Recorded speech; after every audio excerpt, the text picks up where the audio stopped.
You are fine. Okay, guys, Nothing. this is the 7 o'clock special meeting. Announcement is made that adequate notice of this meeting has been given and is being conducted in accordance with NJSA 10:4-6 et sec, the New Jersey Open Public Meetings Act. Nora, please call the roll. Mr. Berkowitz. Here. Mr. Jaskowitz. Here. Mr. Kaplan. Here. Mr. Mazzarella. Here. Mr. Parikh. Here. Mr. Reddy. Present. Ms. Snyder. Here. Mr. Willen. Here. Chairman Iverson. Present. We have a planner, Mr. Chadwick, our engineer, Mr. Holloway, and our board attorney, Mr. King. Let's start off the pledge of allegiance.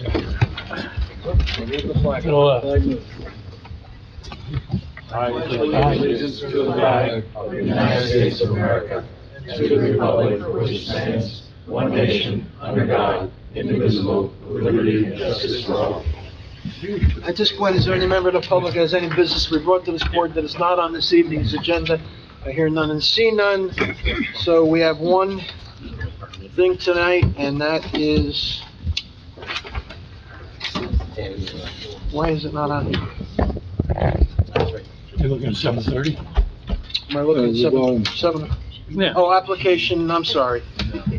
2054, Danny Wheeler.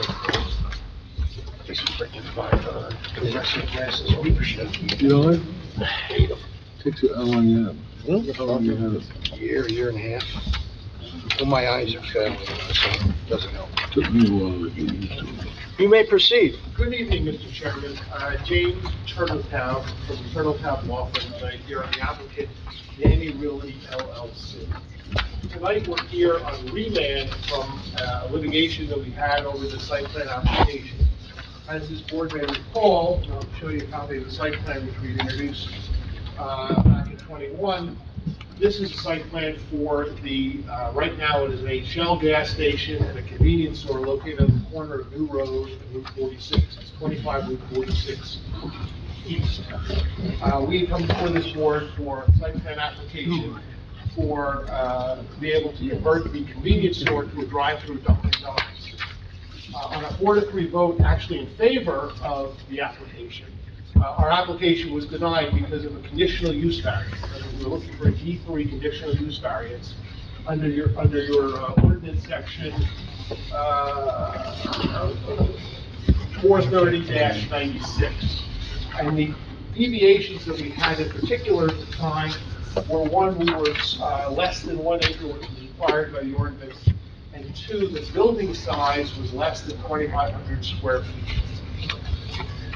This matter was tried before Judge Minkowitz in Morristown, and Judge Minkowitz said that we had proven the negative criteria on our application for this D3 variance, but he referred it back to this board to re-examine the application under the D3 standards. The board had applied a D1 standard to our conditional use variance that we sought, and he brought it back to this board, which is what we're here for tonight, to determine whether we satisfy the D3 standard, the positive criteria only. That's the only issue that's here before tonight.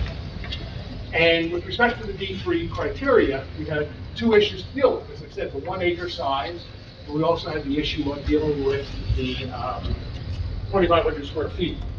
On May 16th of 2023, the council here in Parsippany passed an ordinance 2023-07, which in part eliminated the 1 acre minimum requirement. So tonight, our job is actually made lesser, is we have to prove the positive criteria on only the 2,500 square feet only, because the 1 acre minimum no longer stands on the zoning ordinance. I have with me tonight John McDonough, who is familiar to many of you, as I saw you all saying hi on the way in. The planning testimony, just to refresh the board's memory about this application, and to just discuss the positive criteria and how we believe we meet this positive criteria, which boils down to, does the fact that we have a building less than 2,500 square feet make this site unsuitable for the use that we're proposing, which is the drive-through Dunkin' Donuts to go with the gas station? And I believe Mr. McDonough will be able to do a good enough job to allow this board to understand that, in fact, it does not make the site unsuitable. In fact, that is made it suitable. The site is, as this board found and as the court found, we satisfied the negative criteria. We satisfied to the satisfaction of the court that this site does function. The only issue is whether if it's having a building less than 2,500 square feet somehow is defeating the purpose of the suitability of the site. Don't you have another issue, which you have two uses on one site? You have a That was drive-through, That was not part of the issue that was remanded back. The issue that was But- remanded back was the D3 only. but isn't that an issue that goes to the positive criteria? You've got two uses, you got a gas station and a fast food restaurant. And the court said we satisfied that. It was the only issue he Well, remanded back. but I don't think that was ever part of the original application, the variance relief. The variance relief that we sought was part of parcel was the two uses of the site, which we had satisfied with the proofs that we had done here, yes.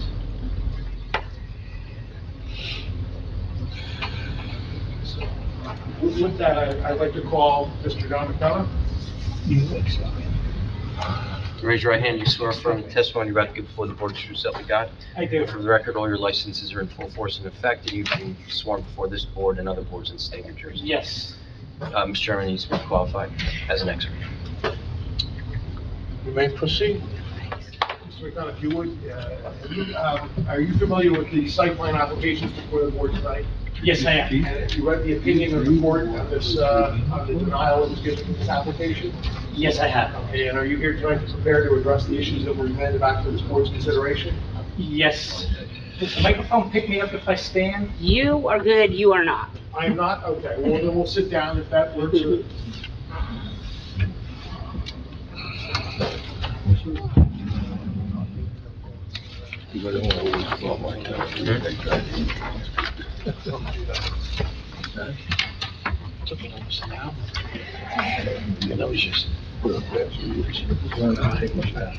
Mr. Chairman, my testimony is going to be very short here. It's really to reaffirm what we already said 2 years ago. It's more of a refresher than anything else. Basically, what I'm giving the board that's being handed out now are two pictures. They are similar to the vantage points that were taken to What are we marking these?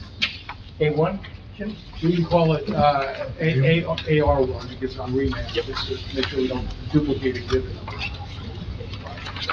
So AR1 is just a packet of two photographs that were taken yesterday. Same photographs that were taken in 2021. 2021 was on a snowy day, yesterday was a nicer day. Either way, it's the same angles, just to refresh the board on where we're located here. And the site remains the same as in 2021. It's located at the southeast corner of Route 46 and New Road. It's identified as a single tax lot, block 770, lot number 1. And as you heard Councilor say, it is locally familiar as the Shell gas station with the convenience store in the back there. Taken what time of day? I'm sorry? When is this taken? What time of day? I think when he was there yesterday, I would say mid-afternoon, around 2 o'clock or so. Low traffic time. Now I'm looking at the shadows from the trees where the sun would be off to the right, so it's probably about right, maybe noon, sometime between noon and 2 o'clock. So, again, the site plan remains the same as in 2021. The proposal is simply to take down that C-store, replace it with a new QSR under the Dunkin' brand with a drive-through amenity. The building is going to be 1,475 square feet. That's the only relief that the applicant is asking the board to move on. We're here in the B2 Highway Development District, where both uses are permitted as conditional uses. The auto service use, which we're really not dealing with this evening, and then the QSR use, or the quick serve restaurant, fast food restaurant, which is a permitted conditional use in the zone. Fast food restaurants have 11 conditions hooked to them. We've landed where 10 of them are now in compliant. The only one is the size of that building being less than, not greater than, the requirement, 1,475 square feet. Isn't there one where a fast food restaurant can't be within 1,000 yards of another fast food 15. restaurant? I believe that was also rescinded by, that was, I believe, number 9 of the 430-96, 2023-07, eliminated condition 9, which is no lot containing a fast food restaurant should be located within 1,000 feet of any lot containing another fast food restaurant. the elimination of the lot size requirement, Yes, what happens then? it is, I would argue that that is no longer an issue we have to overcome. What is the lot Part of the size, zoning ordinance. what is the lot size requirement for the zone? For the minimum lot size for the zone itself,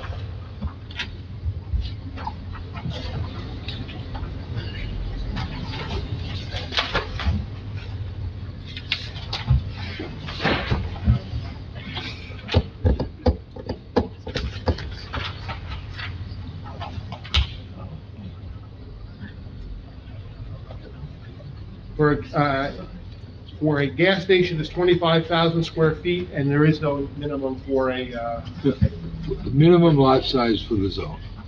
40,000 square feet for the for the B2 zone is a general proposition. Right, now you don't have to address that either. Having as a conditional use standard of, what was the size, an acre, right? Yeah, so initially, It happened to be the same as the standards of the zone itself. Did it do anything? Isn't that lot size still a requirement for the basic zone? For the conditional use of a gas station, it's been reduced to 25,000 square feet. The fact is that the board had taken it upon itself, or the council had taken it upon, to have a 1 acre minimum, they've eliminated that. It's no longer a 1 acre minimum. You said they had no standard for lot size. At this point in time, I'd have to go back and take a think about it, but it was a I think requirement it's they important. had. Well, I wasn't aware of this. it's actually 40,000 square feet is the minimum lot. Right. Is the minimum lot size. So 40,000. 560, it may be that the 1 acre is still there. But all of that being said, this matter has been litigated. This matter was remanded for 2 issues. Right. I'm not up on all the details of the court, but I'm hearing for the first time that we took a minimum lot size out of the conditional use standards. So doesn't then the basic standards of the zone come into play? And as that they are smaller, that may be the case. I don't, I'd have to take a look on the legal issue of that, but at this point, the 40,000 less than 43,560, so that may well be the case. How big is this lot? This lot is 32,333 square feet. 33. So slightly less than an acre. Yeah. Oh, an acre's Not 43. slightly. That's 3/4. no, 44, right? 3/4 of an acre. I don't think another quarter of an acre would make or break this site. so- Yeah, but I think you're planning not to put any testimony in on lot size. And I'm wondering whether you get back to court and somebody raises the issue, well, what is the lot size requirement? Those issues have been litigated. But you said it was back here in front of us. Only on the limited issue. Yeah, but you're using the amended ordinance, so it cuts both ways, doesn't it? If you're saying The that, ordinance just takes away one of the 2 issues we had to deal with, but it doesn't cut it. The mere fact that one of the conditions that we now have to meet, whether it be 43,560. but you still have to meet it, because if you take the amended ordinance, you still have to go to lot size, and I think that's what the planner is saying. You go to That's still an 40,000 issue. square feet, Yeah. and I'll have Mr. McDonough testify to the 40,000 square feet, but those are issues we would address in the prior application, in the application itself. I'll have Mr. McDonough address that. Go ahead. Well, wait, didn't the judge send it back here to, On the conditional use requirement, that's a bulk requirement now, not a conditional use requirement. then it was never addressed by the court? The application as a whole was addressed by the court, yes. That's not what I asked you. If you want to, if we're going to go back to court, then that will be something Mr. King can raise to the judge. My argument is that if it's good enough for 40, the issue here is the positive criteria. If you want us to address the positive criteria of 40,000 square feet, we'll do it. I mean, it would seem strange that the council would adopt an ordinance that eliminated any lot size. And Mr. Chadwick, I'm not arguing with you that the 40,000 then would potentially become, in the case of this use, the minimum lot size. I'm not arguing. I don't have an answer for you. It's a good question. I don't. But as I think about it, in response to the firing, 40,000 square feet may well be the minimum lot size we're going to have. So let me make sure I And we'll understand. address it. That's fine. 1 acre is 44,000 square feet. 43,560. Okay. They remanded that, took it away, but they said 40,000 square feet.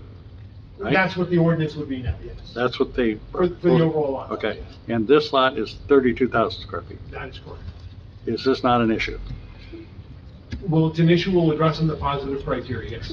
It has nothing to do with the negative, because we've already proven that the site works on the negative. It's still negative to me, so, okay, thank you. Isn't it the proofs for a conditional, use requirement different than a bulk requirement? Wouldn't you have to show different proofs? Yeah, one is a D, the other is a C, yes. Right, so they're different proofs. Yes. So what used to be a D requirement has now become a C requirement for you, which happened after the judge's decision. So it seemed to me you'd have to prove the C requirements. Which I'll have Mr. McDonough testify to. In terms of the C requirements on the negative side, I don't believe it changes, and the issue then becomes whether the site still works. Well, there's no negative Hardship. criteria for The site C itself variance. is a hardship because it's less than the minimum lot size for the zone. Take it away? Go ahead. So I'll start with the D3, and again, I'm just sort of reaffirming what was said before. I think, if I'm reading the court case right, the court wasn't saying that the proofs were inadequate, but it was the evaluation of the proofs. So I'll just saying the proofs again. Positive criteria are satisfied for the following reasons. The building size is a more efficient means of serving its patrons at this location. Additional floor area is unnecessary for this use to fulfill its public purpose here. The overall project promotes the general welfare with a service use that caters to the motoring public. This is an active auto-centric area. Sit-down seating does not make practical sense here, so a smaller building is appropriate. The overall project advances the 2020 master plan goals for economic development, stable rateable base, variety of land uses to serve the public, efficient land use, and a positive aesthetic. All the above have a nexus with the purposes of zoning that embody the MLUL, especially Purpose A, Purpose G, Purpose I, and Purpose M. As I read the court case, the direction is that the analysis should be limited to those purposes, and looking beyond that would be above and beyond what the court is asking for. So I would offer that based on all the testimony that we've given here, the visual and the verbal, the site remains suitable for the use despite the deviation. The building size appropriately fits on this site, and this is further reinforced by the fact that the court said the negative criteria have been satisfied here. So somewhat of a circular argument, but absence of negatives in my mind implies a positive, and I think that will bolster the positive criteria as well. So in conclusion, with respect to the D3, based on my very narrow focus here, the statutory criteria for grant of the D3 relief are met and approval is warranted. Do you need me to go into C2? I would just ask you, does the impact of reducing the minimum lot size from 1 acre, 43,560 to 40,000 square feet have any impact on the positive criteria in this application? So I would say no, and as I remember the board evaluating this application back in 2021, a big point of concern was that driveway immediately to the south, and the court effectively said that the testimony affirmed that that would flow, function, and operate safely and efficiently without any impact on the adjacent roadway or the adjacent land uses. And in effect, the court said the negative criteria are satisfied here with respect to that. The flow, the functionality of the site relates to the lot size. If the negative criteria have been satisfied, I would say that carries through to the lot area as well. I think it goes towards the chair's comment that an additional quarter acre here would not make the site flow or function or operate any better, especially given the fact that the negative criteria are already satisfied. So on balancing, the benefits here of enabling people to stay in their car, not having to get out of their car for a cup of coffee. It's very popular. The public loves this coffee. And again, given the consideration of the site itself and the area, relief can be granted without substantial impact to the public or to the zone plan. And do you have a chance to review any of the master plan comments on the location of fast food restaurants here in Parsippany? Generally favored along highways. And heavily traveled highways, is that correct? Yes. So with that, I believe that our testimony on just refreshing the board as to our application and how it applies to the positive criteria of the D3 variance that gives all this. And I'm just checking here real quick for the board. Lack of lot size could relate to overdevelopment if it triggers coverage relief, and I don't see any coverage relief here. The project looks like it complies with respect to building coverage, overall lot coverage, and I'm looking at setbacks here. I don't think there's any relief for setbacks as well. So those are all the light and air controls that would tie directly to the lot area. That's all I have.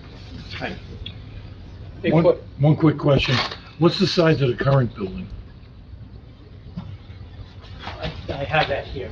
I know it's less than 2,500, but it's larger than 1,400. I believe it's 2,000 and it's just north of 2,000 square feet. It's not 2,100 square feet. I have that in my old testimony outline. It's like 2,075. The existing building is, I believe, 2,018 square feet. Thank you. Can you just refresh my memory? Is there 2 drive-up lanes or 1? It will be here. I can say it and I can show it if you need it. It's the familiar split drive-through. We've seen that before. I don't know if that second lane, there's 2 order points. You can go to the left or to the right. I don't know. Can you explain? Yeah, but it's one lane going in, and then it splits, based on my recollection of your presentation. It's one lane in, and then it splits. And let me also refresh the board, excuse me?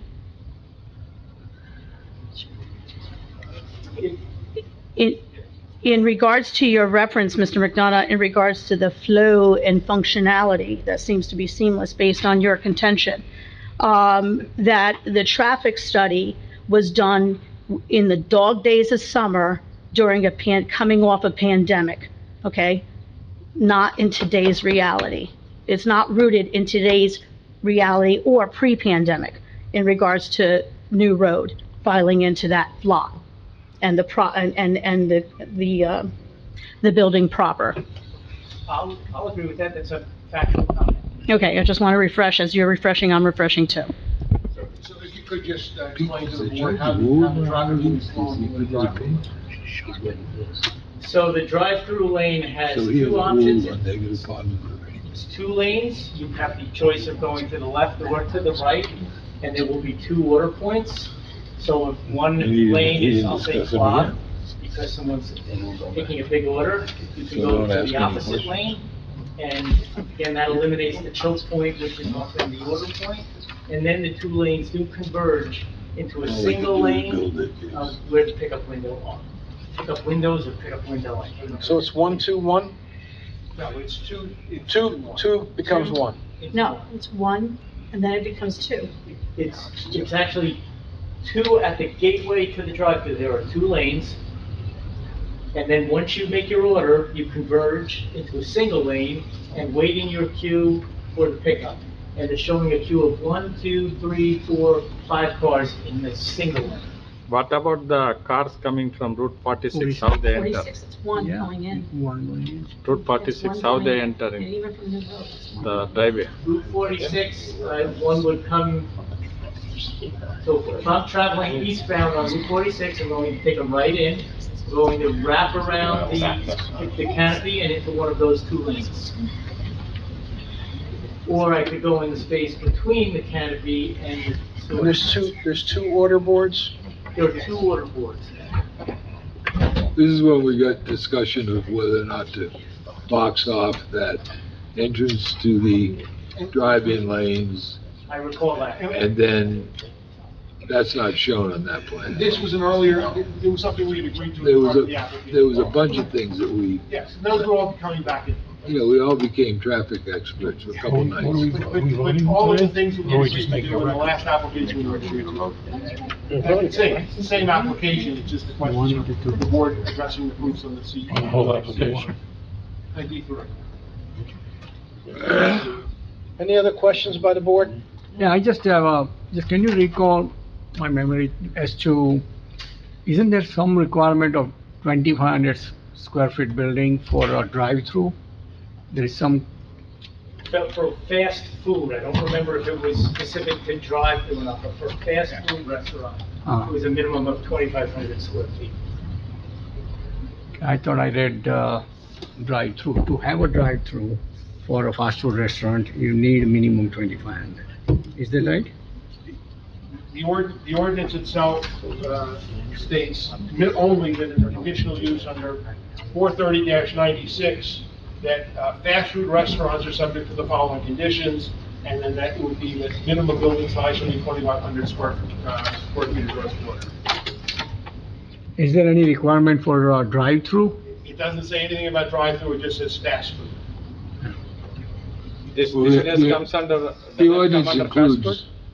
The ordinance includes drive-through as part of a fast food. I think that's condition number 10.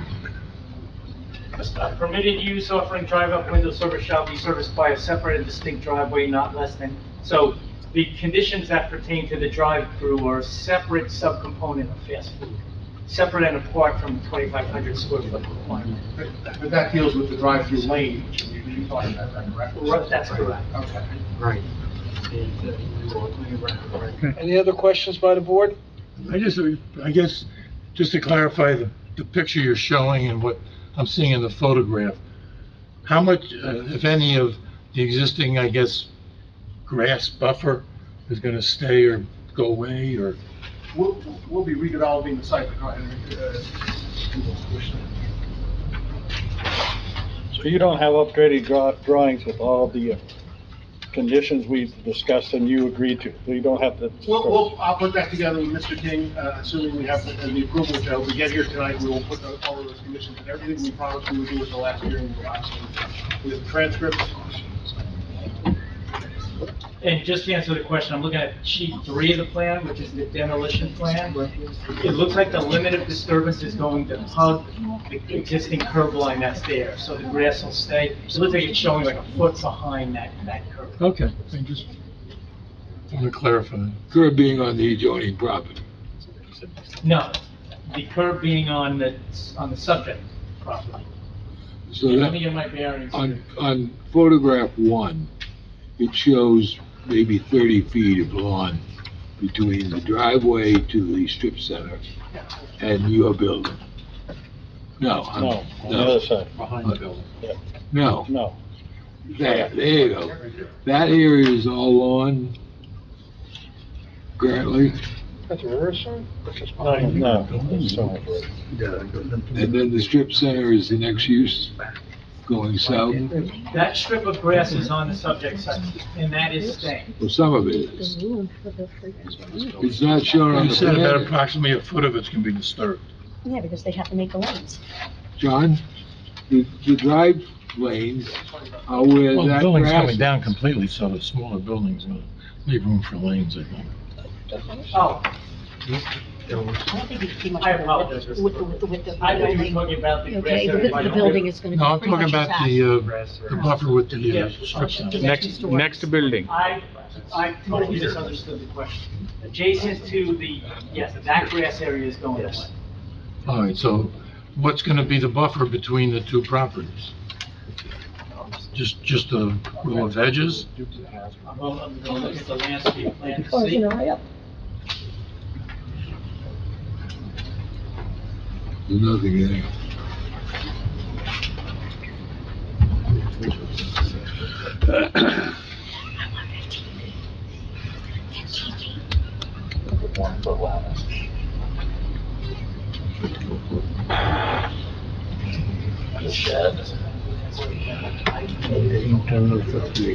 I'd have to get that plan, I don't have it here, but I do have it on my computer.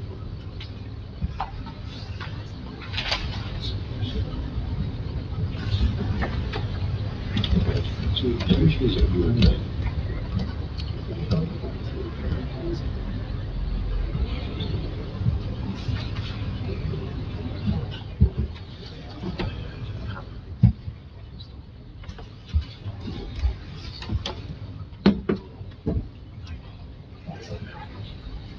Now, in the modified site plan, did we allow any egress from the site? There are plans shown, I just want to see what exactly the plans are. So you can still make a right turn.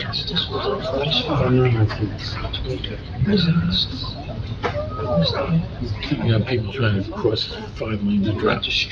Yeah. Get out of that. I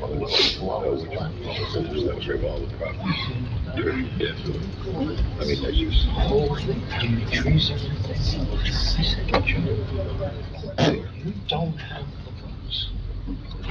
Yeah, but the judge already accepted all They gotta the be criteria. They pay for And their their traffic. traffic and stuff.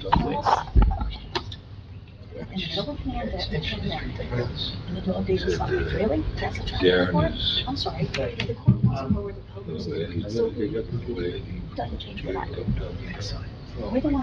Mr. Burkos, to answer your question, it is going to be a hedge of plants. A hedge of plants. I'll say chest high. It's like hedge of bed. So anybody wants to park in this lot, they could easily walk through to go to this place.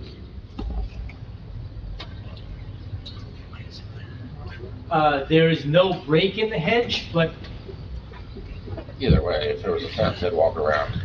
Isn't this snow, when they plow, is that gonna, the snow gonna go into the hedge? No, we would plow around. and there are plantings on the adjacent property that are on the adjacent property, not on the subject. So if you look at the first page of AR1. Yeah, that's what I'm looking at. Yeah, that greenery that you see just to the left of the egress driveway on the adjacent retail center, that is not on the subject site, and that is staying. And then next to that, to the left in this photograph, would be a hedge.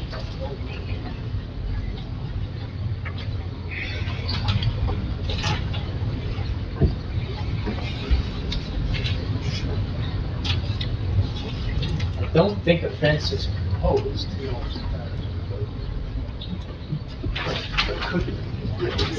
board would like a fence to be put in between. I'm not sure how it would affect the landscaping area. There's already a sidewalk there. You put a fence, they're gonna walk around the fence to the sidewalk and go into the property. And again, aesthetically, it would block the vision off of there.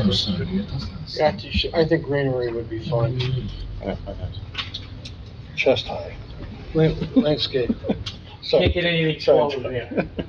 There's limited space. Whose chest? Okay. Any other questions of this witness? Concerns out of this? Are there any members of the public that have any questions of this witness on the testimony given them this evening? It looks like I hear none and see none. This completes your, that completes your testimony for this evening? Okay, we have motion to go into conference? So moved. Second. Any discussion, all in favor? Aye. Anyone opposed? Who wants to start? Well, I have a question I need a little help with, just based on. So this was litigated on certain points, it was remanded back on certain points. Are we only allowed to make a decision on those points? On the positive criteria, have they met the positive criteria? Has the testimony of the witness been such that it's credible? So if traffic was not argued, we can't consider traffic tonight? Traffic was part of the negative criteria. Right. So now you're looking at the sites, the specific site. And I think the expert testified as to A, G, I, and M as being the positive criteria and the reasons why it's a good application. So we're voting whether we agree with that or not? essentially, yes. Technically, in the transcript, it was A, G, H, I, and M. Okay, I stand corrected. And I think Mr. McDonough did skip H. We cited his. Thank you. Oops, we'll add that. Is that why you were asking where John was? Well, I think that goes towards my circular argument that the absence of negatives bolsters the positives. The court essentially found that So you're there will not be a reopening? detriment related to traffic. Say that again? The court essentially found, as I read it, that the negative criteria were satisfied, and as I recall, that the main issue that the board has was with respect to traffic. In that regard, this would advance the free flow of traffic. Right, so again, I go back to the point I made earlier in the fact that that traffic study was conducted in the dog days of summer in the middle of a pandemic, which is not rooted in reality. So while the court wants to lower, so actually, should I save that part for later, Mr. Chair? That's really not part of the positive. No, I clearly understand that. All right. So the positive criteria are the lot size that we supposedly don't have to worry about now, right? That's why you're here. And the other was that the fact that the square footage of the building itself was not an issue. Is that, those are two things that Judge? I think the lot size we do have to consider because I think it defaults to C2. exactly. But it also defaults to the 40,000 Exactly. so on square. Right. foot. As to the planner for the board mentioned. The problem is if you had a bigger lot, the extended discussion on circulation on this site, I think would have been far less. And the judge, I gather, has ruled that it's safe and efficient. Not, I don't He didn't think he rule ruled on on the internal lot and the traffic in the lot, because that goes to the positives, right? He wrote, no. He went to the traffic on the roads. No, he went to the fact that we proved the elements of the negative criteria, which would have included all of the elements. The issue really on a D3, if I may, Mr. King, is whether our deviation from the standards, the 2,500 square feet or the less than 1 acre, makes the site unsuitable.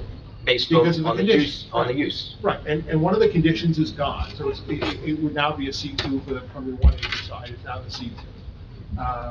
But with respect to the 2,500 square feet building, the minimum size, the question is, does it make the site unsuitable for the use? And what Mr. McDonough has testified to is that the issue that might be created is satisfied by And the negative. it's the size of the lot, which is undersized. It is, It's also, the you have two uses on there that has to be yeah. Which there are contemplated. 2 uses there today.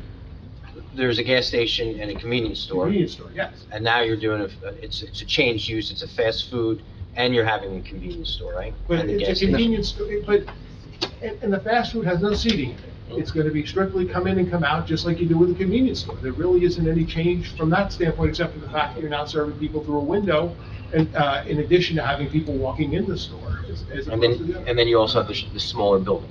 You have the smaller building to accommodate the flow of traffic, yes. You have a convincing argument, but to say that this convenience store is the same as what is being proposed, in my judgment, is just wrong. It's a facility where people can either, You can explain it to me from now to tomorrow, and I'm not gonna agree with you. okay. And I guess the other issue is that this use is gonna stay with that property. So if all of a sudden Dunkin' Donuts goes away, it doesn't preclude a Chick-fil-A or a Burger King from coming into this site. And I think that's, it goes to the positives as well for the site, because we're looking at the site, not so much just a Dunkin' Donuts compared to another type of a coffee entity or it's a fast food. But they agreed to only a I was just Dunkin' gonna say, the Donuts. chairman asked me point blank, would you agree to limit it to a Dunkin' Donuts? I read that in the- I agreed with that, and my client agreed. But how does that stand up? So, it's part of the resolution, it's a condition, is we come in to change the tenant with a method. But when we grant the variance, that variance runs with the property, that you will always be able to have a fast food restaurant, a fast food entity. On the condition that we come back to you, and if Dunkin' Donuts is no longer a tenant on the property, and we come back to you for another tenant, we'll have to come back to you for that. That my client agreed to. That time this becomes the basis for approving.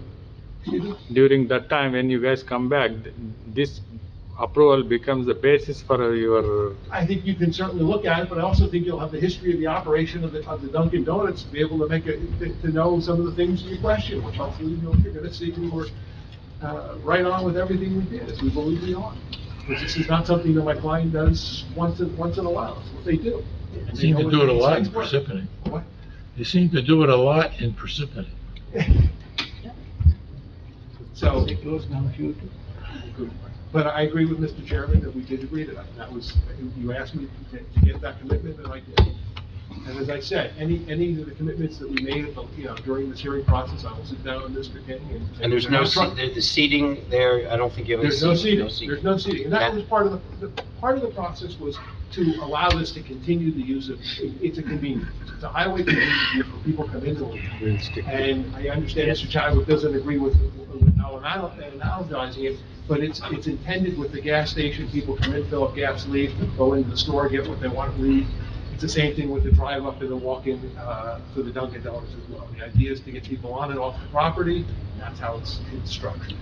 It's the same now as a convenience store as it would be getting them on and off with Dunkin'. Can we get back to our conference now? Bernie, were you done, or? I don't think I ever started. Oh, then would you like to start? I just can't vote yes on this. I think whatever's gonna be there, the Dunkin' Donuts drive-thru is gonna be there, is just gonna make this horrible intersection more horrible.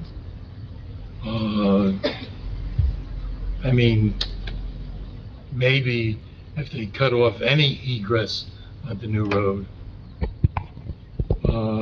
But even then, I see the whole, I cannot see that based on a lot this size, that the flow of traffic on that property is not going to be affected by the volume in the morning at least. Is that part of what we have to rule on tonight? I think he's going to the positive criteria, i.e. the lot size is small. I think I would say based upon that, The I lot think- size, right? I think the lot size is too small for what they're proposing. I don't normally participate in the discussion, but the lot size relates to the design solution.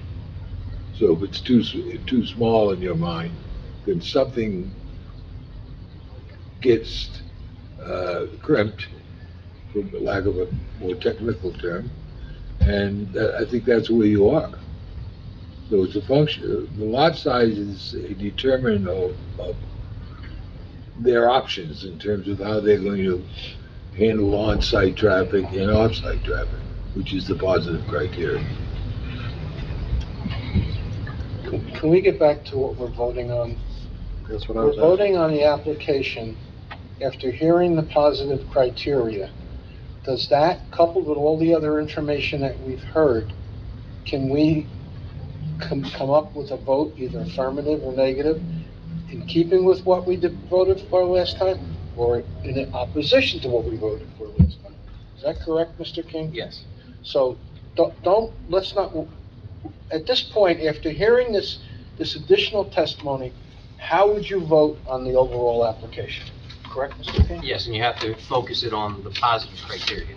And does that change your vote, or That's does it emphasize your vote, or not emphasize? Based upon the testimony, again, factors, A, G, H, I, and M.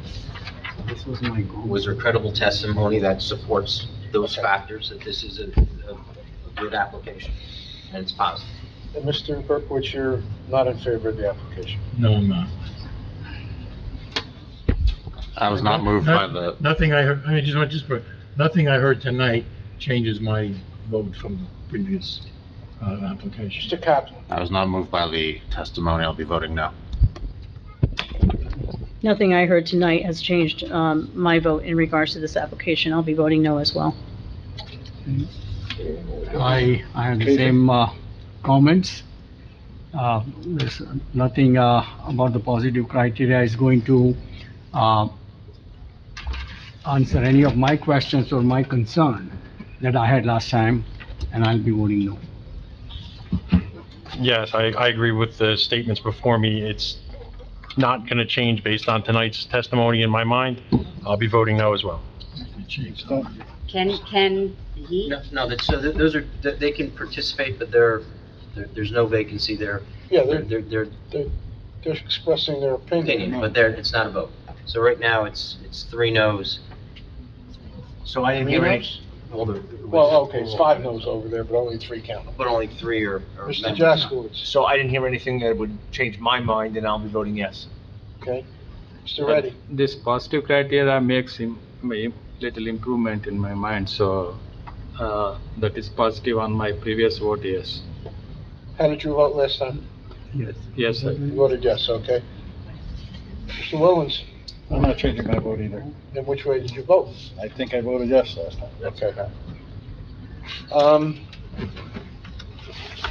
I always try and look at these applications absent personal opinions of things.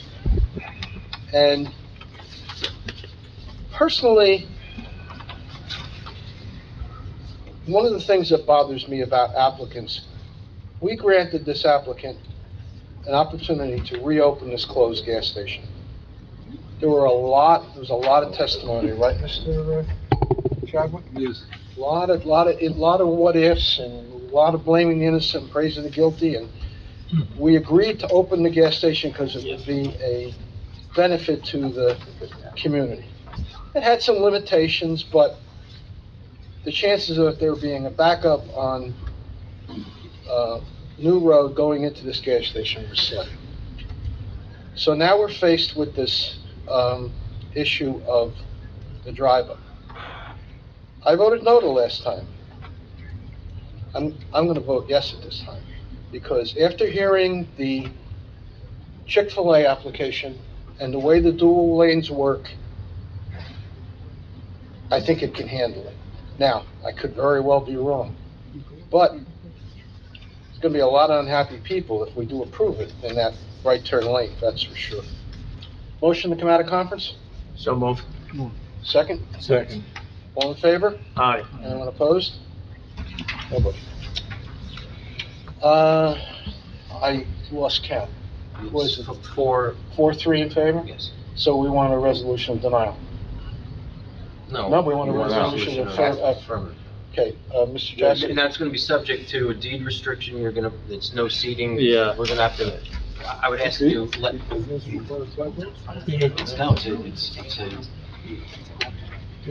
no, The C variance required 4 votes. The conditional variance required. Well, this is all part of the application. Somewhere there. But it's a deed, it's a deed, Which is right? which is It's a used D3 on the 2,500 square feet, it's now a C2 on the 40,000. So you probably should have 2 votes, one for the C2 and then one for the. Well, I think, yeah, I think, So it's not I think gonna- it's it's not gonna for pass. C. It's not gonna Well, pass, because you only have 4 affirmative. Now, it depends, because you have the new ordinance is what you're The building, arguing, right? the building size is part of the conditional use standards. Yeah. He needs 5 votes. On the building size, yeah. On the building side, But on the 40,000 square feet, It's a down C. from 43,560, it's now a C2. Mhm. Or a C.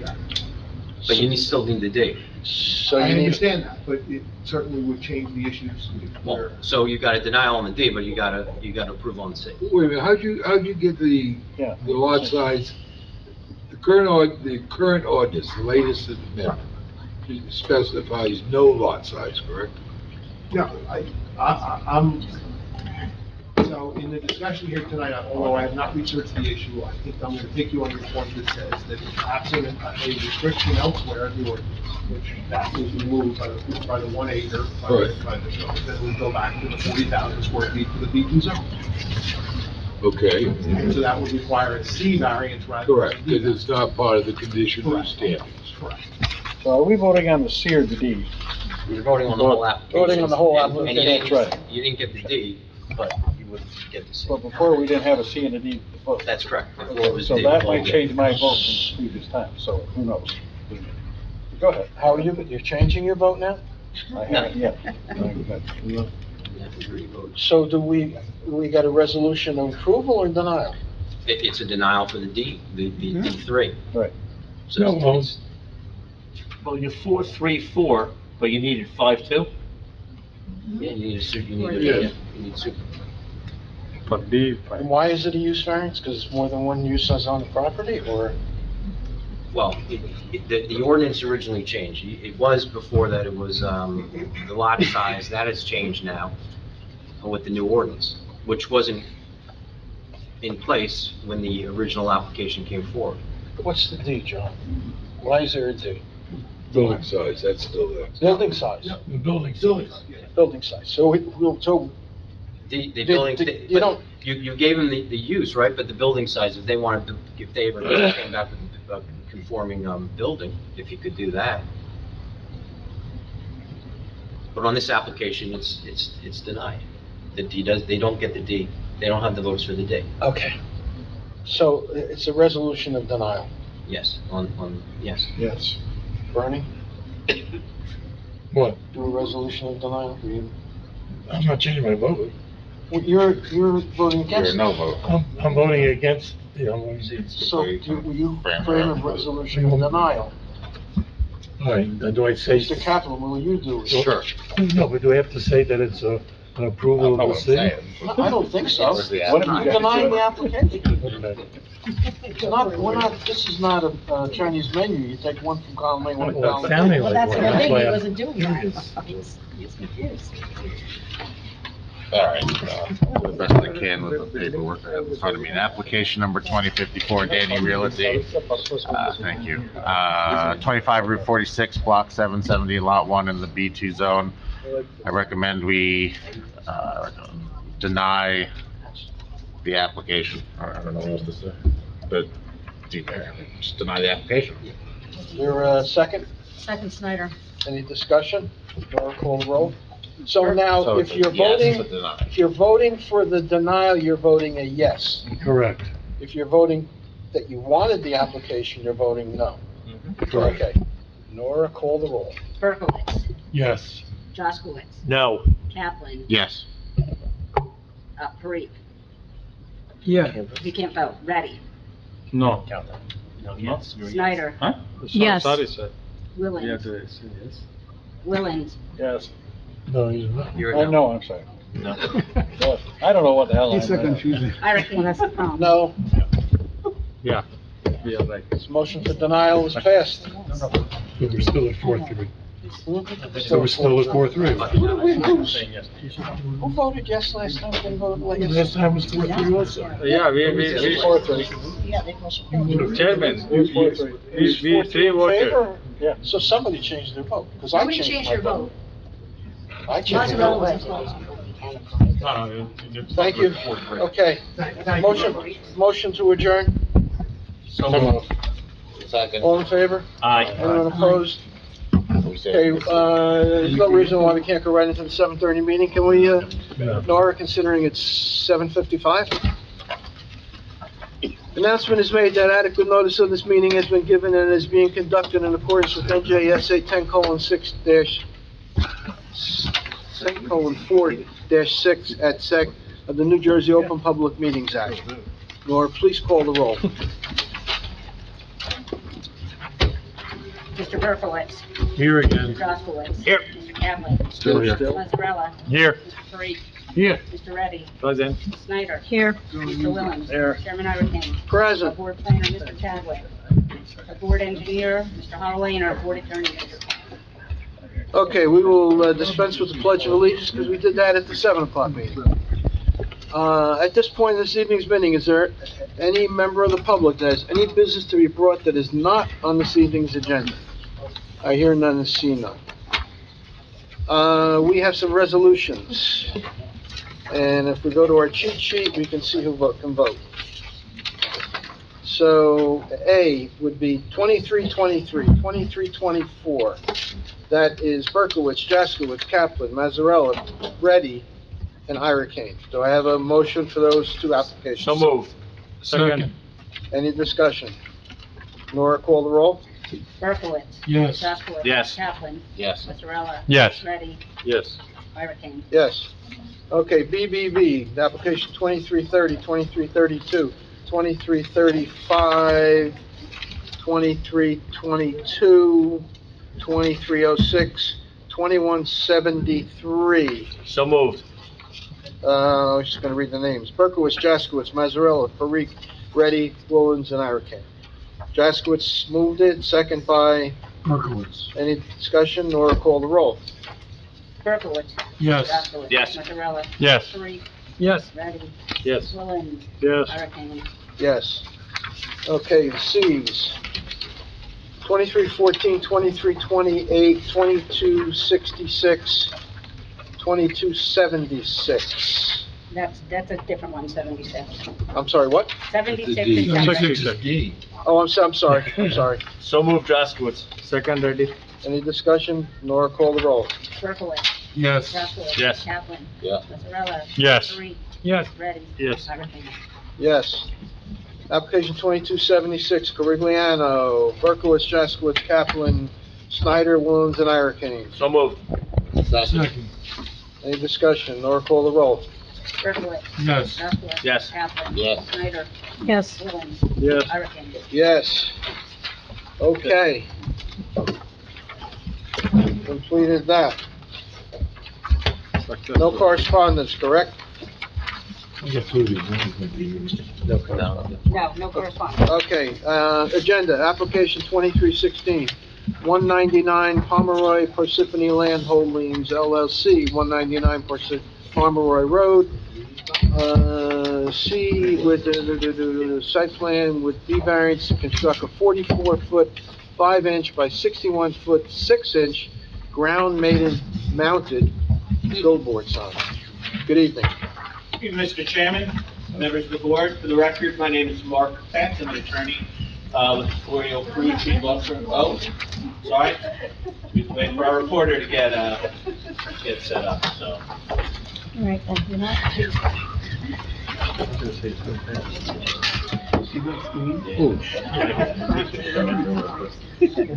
Sorry, Mr. Chairman. Okay, we're taking a break. We'll provide. Thank you. Frucci Law Firm here on behalf of the applicant, 199 Pomeroy East Parsippany Land Holdings LLC. We're seeking minor site plan approval with use and bulk variance relief to construct, as the chairman noted, a monument display sign on property located at 199 Pomeroy Road, which is lot 3.1 and block 737 in your Specialized Economic Development, or SED-5A zone district. And before we proceed, I would like to note for the record that this hearing has been properly noticed and the necessary affidavit has been provided to the board. So this board does have jurisdiction to proceed with this hearing. So as I said, in addition to the minor site plan, the applicant requires a D1 use variance because monument displays are not permitted uses in the SAD-5A zone district, and as well as to permit more than one principal use on the property. And we're also requesting some bulk variance relief, front yard setback, where 50 feet is required, and we're requesting 4 feet. The side yard setback, 25 feet required, 3.1 feet is requested, and in the aggregate, 100 feet is required for your side yard setbacks, and we have 52.8 feet. And then also C variances for lighting and for sign height, as well as any other variances or waivers that might be discovered in the course of this hearing. We have several witnesses with us tonight, and in order of presentation, we'll have the applicant's representative, Tia Steinhardt. Then we have site engineer Michael Bowker, traffic engineer Matthew Seckler, and our planner Golda Speyer. And the applicant's general counsel, Jack Larkin's here, and he'll be taking the baton from me once Ms. Steinhardt testifies. But I'd like to bring Ms. Steinhardt up. Excuse me one second. Do you want to say something? Yeah, Mr. Chadwick, and I spoke to Mr. Peck of this issue this morning. Yesterday. Yesterday. They're proposing clearing within the 287 right-of-way. I don't know if you were able to get a verification that you You can do. can't apply for a permit, and I will give the site in a moment, until you have local land use approvals. So it's kind of a chicken egg situation, and that's from the New Jersey Administrative Code, section 16:41F-1.2K5, which has to do with the DOT's Vegetation Canopy Management Code. There's a specific set of rules that govern applications for tree removal, and the code includes a provision such that, quote, applications for VCM, Vegetation Canopy Management, shall not be approved when, and then subpart 5, a sign not yet constructed does not have all relevant municipal approvals. So you have to get, we have to get the approval first, so any approval, if we're fortunate enough to secure one, would have to be conditioned then on us getting that permit. Does that regulation apply to interstate highways? Yes. Yeah, it applies to, if I could, I'm Jack Harkins, good to meet you all, and thank you for allowing me to come in front of you.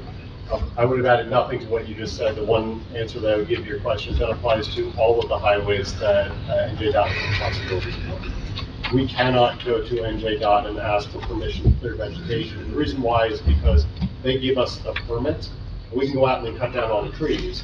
Once we cut down the trees, if this board then does not give us the variance that we're here requesting tonight, there's just a hole in the road with nothing to build. Well, I can understand you can't do the work until you get an approval, but I don't understand why you can't get their approval. The red is what it is. It says they're not going to give you that permit until and unless you've secured the local land use approval.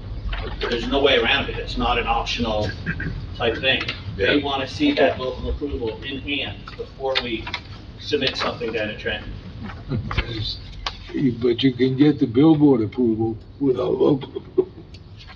We can get the billboard approval, but you would not then allow us to build. But it eliminates one of the issues. Will the state approve it? No, we don't. Correct. All right, you've heard what the issue is. It's up to the board to. Thank you, John. You may proceed. Thank you. I'd like to introduce Ms. Tia Steinhardt. Ma'am, could you raise your right hand? You swear firm testimony you're about to give before the board is true self you got? I do. For the record, can you state and spell your name? My name is Tia Steinhardt, first name T-I-A, last name S-T-E-I-N-H-A-R-D-T. And you're a representative of the company? Yes, sir. I work as their vice president of development. And how many years have you worked for them? Just over a year, almost a year to date. And you've provided testimony On behalf before of other the boards? company, yes, absolutely. And, Mr. Chairman, she's sworn as a factual witness. Okay. Go ahead. Well, you took my qualifications out, so I understand, Tia, you have a presentation that you'd like to show, so I'd like to turn it over to Ms. Steinhardt. I hope I'm in a good spot, though. I can relocate closer to the, I'll stand on You're the gonna have to side. take a microphone with you. I can take my microphone. I'll stand right here. I think this should be fine if everyone can hear me and we have the display to the side. So first, I'd just like to thank each member of the board and the board professionals for the opportunity to come in front of you this evening. Yeah, don't press, oh, okay. On the microphones, don't press the buttons, otherwise you're gonna mute it. Okay. I'm going to cover the following 4 key categories in my testimony this evening. Just a brief overview of our company, our project portfolio, the functionality of our installations, and the overall community benefits associated with our projects. And lastly, the specific location and custom design we created for our proposed project here in Parsippany. Now, there are 6 key elements that differentiate and define what Catalyst Experiential does in the outdoor communication space.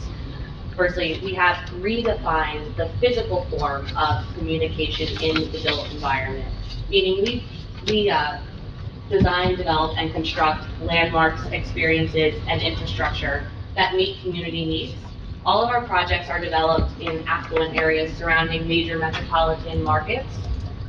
We're the only company in our sector that creates solutions to outdoor advertising that address aesthetics.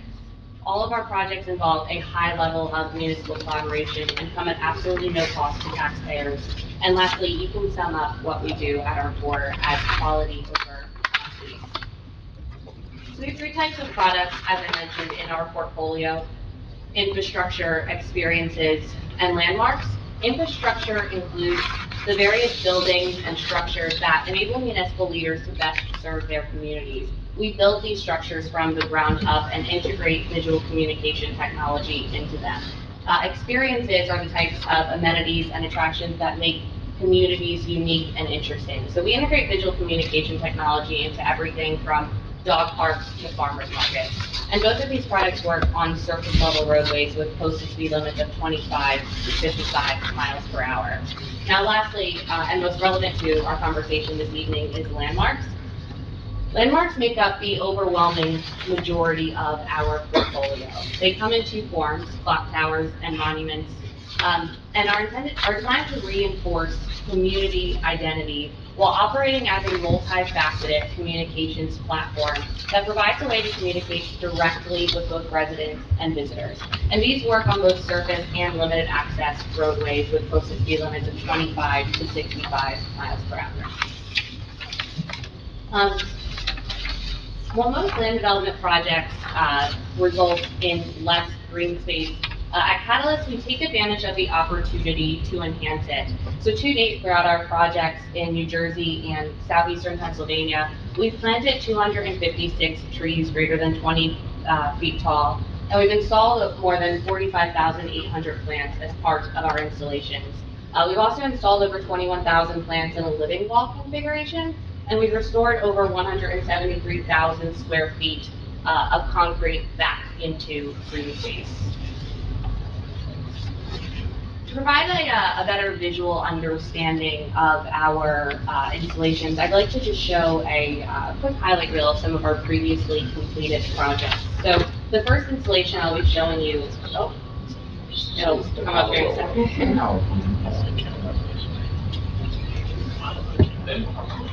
We can call this Exhibit A1 and provide a thumb drive or whatever form you would prefer.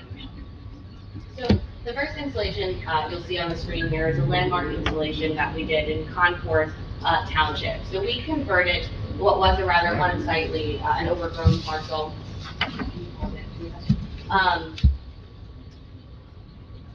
into a gateway monument for Concord's business district. We took advantage of the unique topography that this parcel offered and constructed a reflection pool with synchronized fountains. The monument itself features brick and stone details with custom arch fencing, programmable architectural lighting, and municipal identification featured prominently at the top. Now, in Middletown Township, we sought to create a more modern landmark installation. So this monument display was constructed by combining the three-dimensional letters M and T representing Middletown Township with one of three digital displays uniquely positioned to complete the letter T.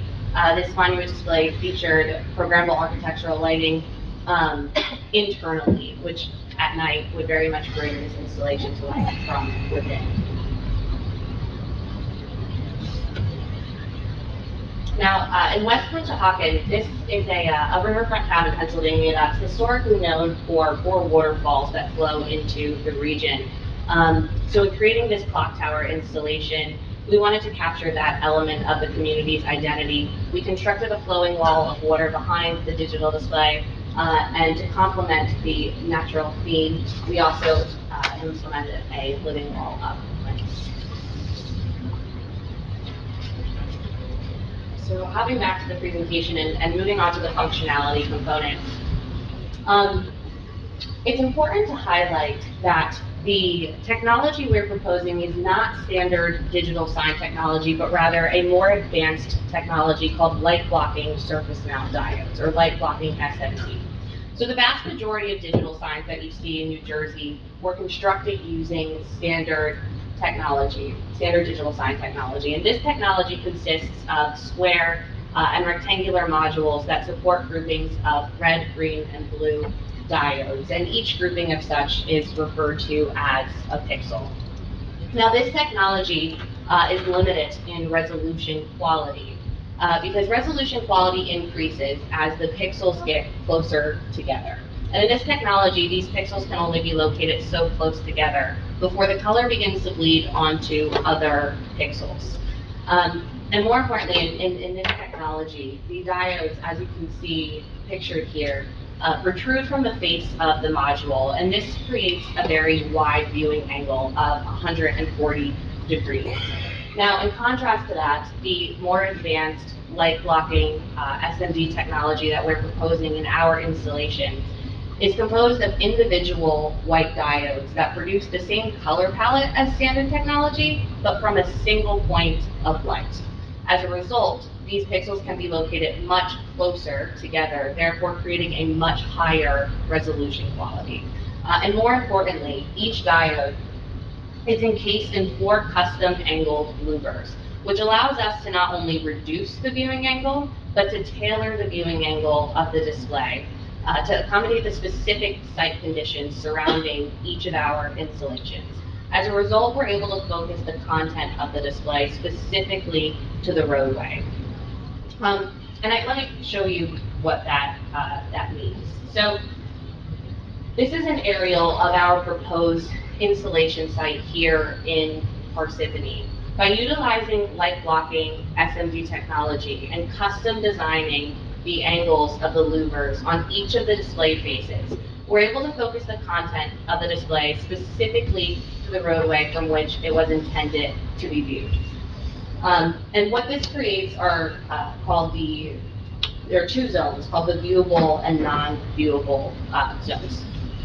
So this technology paired with the custom angles we've selected ensures that anyone within the areas shaded in red, which are referred to the non-viewable zones, will not be able to see any light or any imagery coming from the display. The display face would simply appear solid black. So it would be as if you're looking at a blank screen with no light emanating from it. Now, before I get further into... Can you stay there for just a minute? Yes. Yep. So the viewable zone, then, all the structures down below here on the right, they would see the light? No. So that's what I wanted to get to. Okay.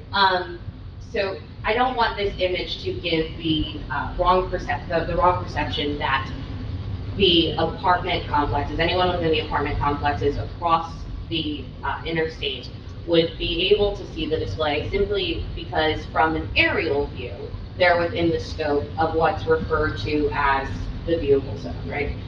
But we asked our engineer to complete a full sightline analysis. Mr. Beaufort can speak to that further when he gets up here, but I would like to introduce it now because I think it's relevant to illustrate that the built environment surrounding the apartment complexes provides a natural barrier, and it ensures that our installation in its entirety is outside of the scope of viewability from those apartments. But it's more than just the apartments, because the viewable zone also included a residential district, or like a single-family homes. So that it is in the same as this, and I can show you when we get to the apartments were specifically called out, which is why we did the viewable zone from there. I'll add before I enter the cross-reference analysis as an exhibit. Beyond what we have as the non-viewable and viewable zones, there's something called an area of no measurable light, which is 600 feet from the display face itself. So when you go 600 feet out, you're still left, you ultimately end up being about the trees. Some portion is going to be in the highway. So when you get over into the residential neighborhood that you're talking about, 600 feet ends in the roadway. And when you get beyond that 600 feet from an LED digital, that's the area of no measurable light. So that means if you were to take an illuminance reader, which measures the foot candle measurement of a digital display, which is what the human eye can see, and there's no other lights around you, but you're focusing specifically on the installation, the digital installation, and take a lumens it would read 0.0. So those houses are within the area of no measurable light. But going back to the cross-reference analysis, which, shall we enter as exhibit B? It would be A2. A2. There's a big sound. We had, the cross-reference analysis took lines of sight from, I would say, 8 different buildings. So we have starting over here, Unit A, Unit B, C, D, E, F, G, and H. So if we can go to the next page. Every site line analysis looks about the same. Your sound wall barrier, which is this line right here, and this line right here, is the first line of defense in between the roadway, anything across the roadway, and those residential apartments. All of the trees in that area were taken at a measurement, average about 60 feet tall, which was far exceeded both the height of the apartment complexes, our installation across the roadway, with all of the elevation considered. And if we just click through each page of the sightline analysis, you'll see that it is all the same, with the sound wall barrier and the trees creating a very natural barrier between our installation. Come a little closer to the microphone. Both the sound wall barrier and trees creating a natural barrier between our installation and those apartment complexes. Okay. So I know Mr. River will speak to this further, but I did want to show it now. And when we go to the last page, if you wouldn't mind, just taking the view from the roadway, you see exactly what we were referring to. Okay. So we have so I know that the, I just want to go back to the thing. Despite the fact that they might be in a viewable zone from an aerial view, we were not able to conclude that. We concluded very firmly that there was no line of sight from the ground or within any of those apartments when looking at the installation site.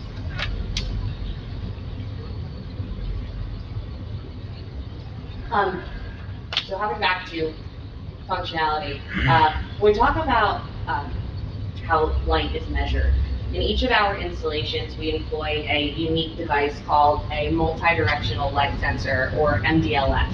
So this sensor is constantly monitoring the ambient light level of the display and adjusting the brightness. So the display is always operating at 0.3 foot candles above ambient light level, which means the display is always going to be operating at no more than 30% of the brightness of a candle that is 1 foot away from you above the ambient light level. And this applies at any given time of day, throughout any weather condition, to ensure that the display is always operating at a comfortably visible level without any glare.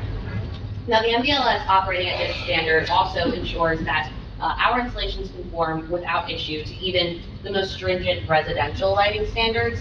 And just to give you a better idea as to the capabilities of this technology, we have an existing installation that sits just 7 feet from a residential property line and adheres to the standards set forth in their residential lighting ordinance.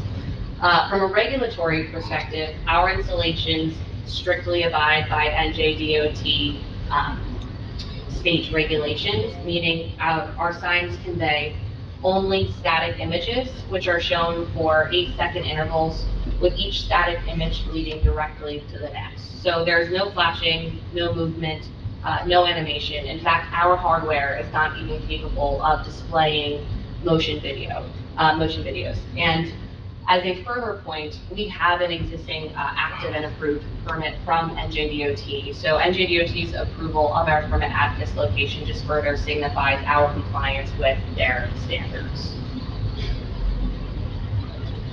I'd like to pivot to talk a little bit about our installations as a community communications platform. So in addition to off-premises advertising, our installations are designed to support municipal, emergency, and nonprofit communications. Municipal communications have historically taken on a variety of different forms, and it's up to the townships how they would like to take advantage of that opportunity from a communications perspective. I would just like to give you a few examples of ads that we've done in the past, how we've worked with townships. First responders, for example, have used our installations to broadcast alerts for missing people. Townships frequently use our installations to display advertisements for upcoming town meetings and events. We've done some really unique campaigns with local school districts. One of the most interesting was a virtual art show that we did within the Chamonix School District, where teachers would actually pick students' artwork to be showcased on the installation.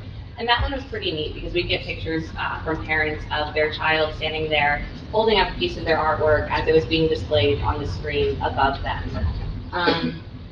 In addition to municipal communications, our installations automatically broadcast emergency alerts from the FBI, FEMA, and the National Center for Missing and Exploited Children. So these alerts run approximately once every minute while the alert is active, with the exception of Amber Alerts, which will override all other messaging for the initial hour following an alert.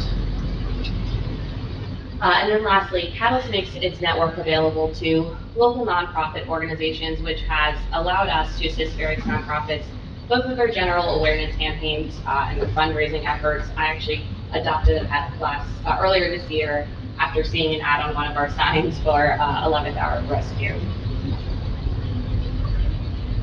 So, as I mentioned, municipal communications is an integral part of our signs, and we make that available to the municipality at absolutely no cost to the township, and that includes the design of the municipal messages as well.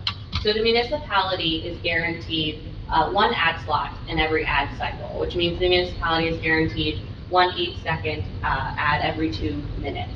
And that's on each side of the display for the length of the installation's operational hours. And it's entirely up to the municipality how many messages you'd like to have running through those time slots on any given day. For each of our installations, we also enter into an operations and maintenance agreement with the municipality, which outlines standards for general operations, municipal communication, and maintenance. So amongst other features, the O&M agreement includes an annual maintenance schedule, and it sets forth a list of prohibited advertisers. So we give the municipality the right to deny any kind of advertising that it finds in its sole opinion to be objectionable. And there's also a clause in there that states if the municipality were to see, someone from the township, representative from the township were to see an advertisement that it deemed to be in poor taste, you just call us and let us know, and we will take that down and add it to the list of exclusionary advertisers. Have you ever run into a situation where a municipality did that and the advertiser objected? No, I'm proud to say that we have not. And obviously, they would simply wouldn't pay us, right? Like, we wouldn't be taking them to put an advertisement. But we've never had a municipality call us and say, we don't think this is appropriate, and we don't think it should be going on the display. So is that how the process works? If the municipality catches it and has an issue, they call you? There's no, my point being is that, and I was gonna platform off of your process, you're not submitting every messaging proposal to a municipality for their approval. It's a matter of you posting it, and then if you hear something from the municipality, then you'll change it. Am I correct? Yes, so essentially, we start with a list of prohibited advertisers, and I'll say, like, some municipalities say, we don't want any sexually oriented content, right? That's pretty standard. Or we don't want political advertisements to be shown on the installation. Or cannabis dispensaries are becoming very popular in New Jersey. We've had municipalities say, we don't want advertisements for those on the display. All fine, it goes into that list of prohibited advertisers. We have never had a township call and say, I don't like this advertiser, and I don't want that type of business being advertised on the installations. because over 80% of our advertisers are local and regional businesses. So we've not run into the situation where someone wants to advertise something that just isn't appropriate on the installation. If someone who wanted to advertise was prohibited by the town and then decided to sue the township, who would pay those attorney's They fees? couldn't sue the town for that prohibition because it's not the township's, the township doesn't own the display, right? Like we, as a company, own the display. So we're ultimately saying, no, we're not going to. But why wouldn't that be a universal corporate standard as opposed to township by township? So let's say we approve your sign, or let's just talk about your process in general when your signs are approved in various localities.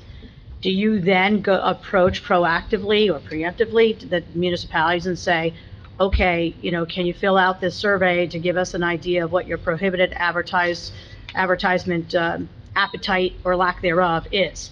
Like, what happens after your sign is approved? Like, how do you know one municipality is going to be okay with something and another municipality not? Well, so I think every community is a bit different, and I'll use political advertising or even cannabis advertising as an example of such, because some communities will say, we're absolutely comfortable with dispensaries being advertised on the installation, and others will say, we absolutely don't want to see it in our town, because it's just not the nature or the identity of that town, right? It doesn't. So how does that dynamic play out? After, if we're granted an approval, the next step would be to enter into that operations and maintenance agreement with the town, which means it's going to go from my in-house general counsel to the town's council to outline all of the details within the operations and maintenance agreement. And a lot of it is standard.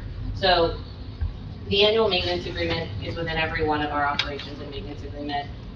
The clause for prohibited advertisers, but it's ultimately going to be up to any weigh-in from the township representatives as to what should be prohibited is what's going to end up in the O&M agreement. So if we were to get input here this evening about what advertisers the board believes should be prohibited on the signs, we will take that feedback, and then when we go and finalize the O&M agreement with the town, we'll say, these are already listed as what we've heard township representatives don't want. So, again, it does, but going back to Mr. Kaplan's initial question, if the tolerance of various advertisements fluctuate from municipality to municipality, how is it that your corporation absorbs whatever the litigious exposure as opposed to the municipality itself? Because if it's not universal among everybody, why do you take the punch, so to speak? Sure. So I'm gonna say that my initial answer is because it's our sign, right? Like if the township owned it and the township was the one saying no, but I think fair. council. got backup behind Yeah. I think he's gonna answer about maybe a hold harmless agreement. Yeah, well, there would, in addition to having the hold harmless in the agreement with the municipality, again, as Ms. Steinhardt said, it's a privately owned sign, and yes, we'll have an agreement, and we'll solicit, the municipality's input, but there's no relation, there's no cause of action against the municipality. I think the question is if there's litigation, is there an indemnification hold harmless in that agreement where the town would be? Yes. Okay, that solves that. Okay, that's all. Thank you.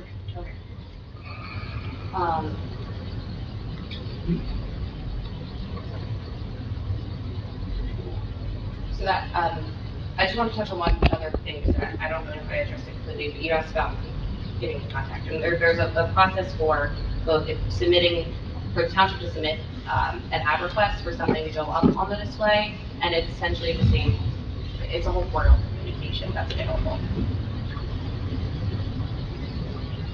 The last component of the O&M agreement that I wanted to touch on is the escrow accounts that we include in it. And that is also standard for all of our O&M agreements. So we have a provision for maintenance and a provision for abandonment, which essentially says if Catalyst fails to maintain the installation to the standard at which it was constructed, there is money for the township to be able to tap into to maintain it, and same thing if it were to be abandoned. And again, we've never had a municipality have to tap into either of those, but we do include those escrows in part of the O&M.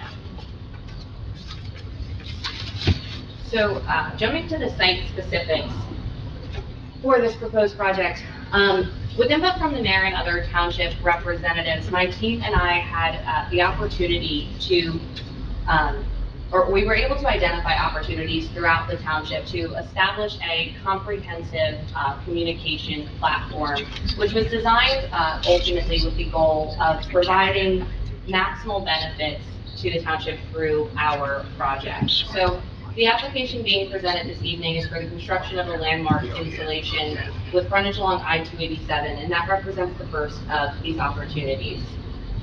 As you can see outlined here in green, I think you can see it, I know it's kind of small, this installation is being proposed in a location that is quite central to the geographic borders of the town. Just to cover some of the specifics on the parcel, the address is 199 Pomeroy Road. It is zoned SED 5A for the Special Economic Development District. The parcel is approximately 4.9 acres and it has over 340 feet of frontage along I-287. Our installation, as indicated by the push pin shown here, would be in the northwestern corner of this site. The area is currently just excess ground for the existing office building of DOWC Insurance. So we're able to provide the property owner with an additional and attractive use at their site.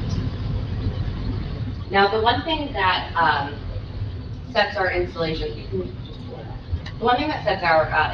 apart is our commitment to making each of them unique and designed specifically to complement the architectural intent of the communities in which they're being constructed. So to showcase this design, we have a video rendering, and perhaps this should be one. Well, Council, we had marked this as A1 on a stick, so you want to just mark this whole presentation as A1? That was my thought, right.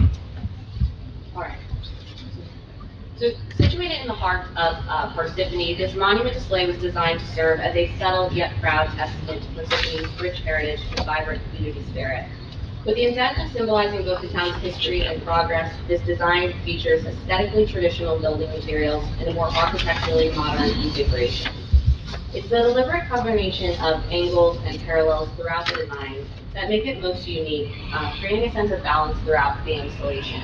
So starting at the base of the monument, the traditional stone exterior is complemented by a durable aluminum pouch molding and a textured stone finish.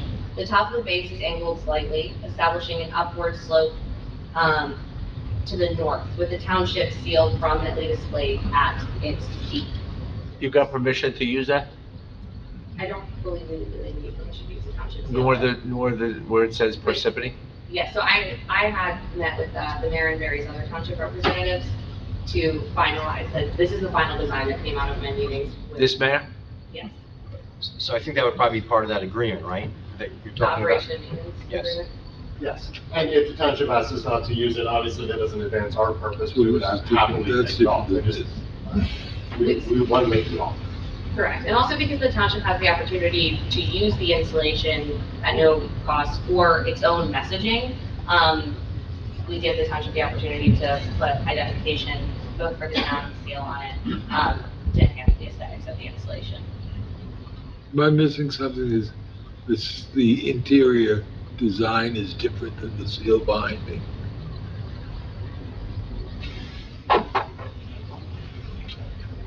You think that's different than this? Yeah. I just don't think you can see it that clearly, John, but you got the X down here in the corner. Well, I would assume you would need sign off from the township's branding. Is there a church in there somewhere? There's some cannonballs in this one, there isn't So any. this is still we've got officially online, if so, we could absolutely compose that.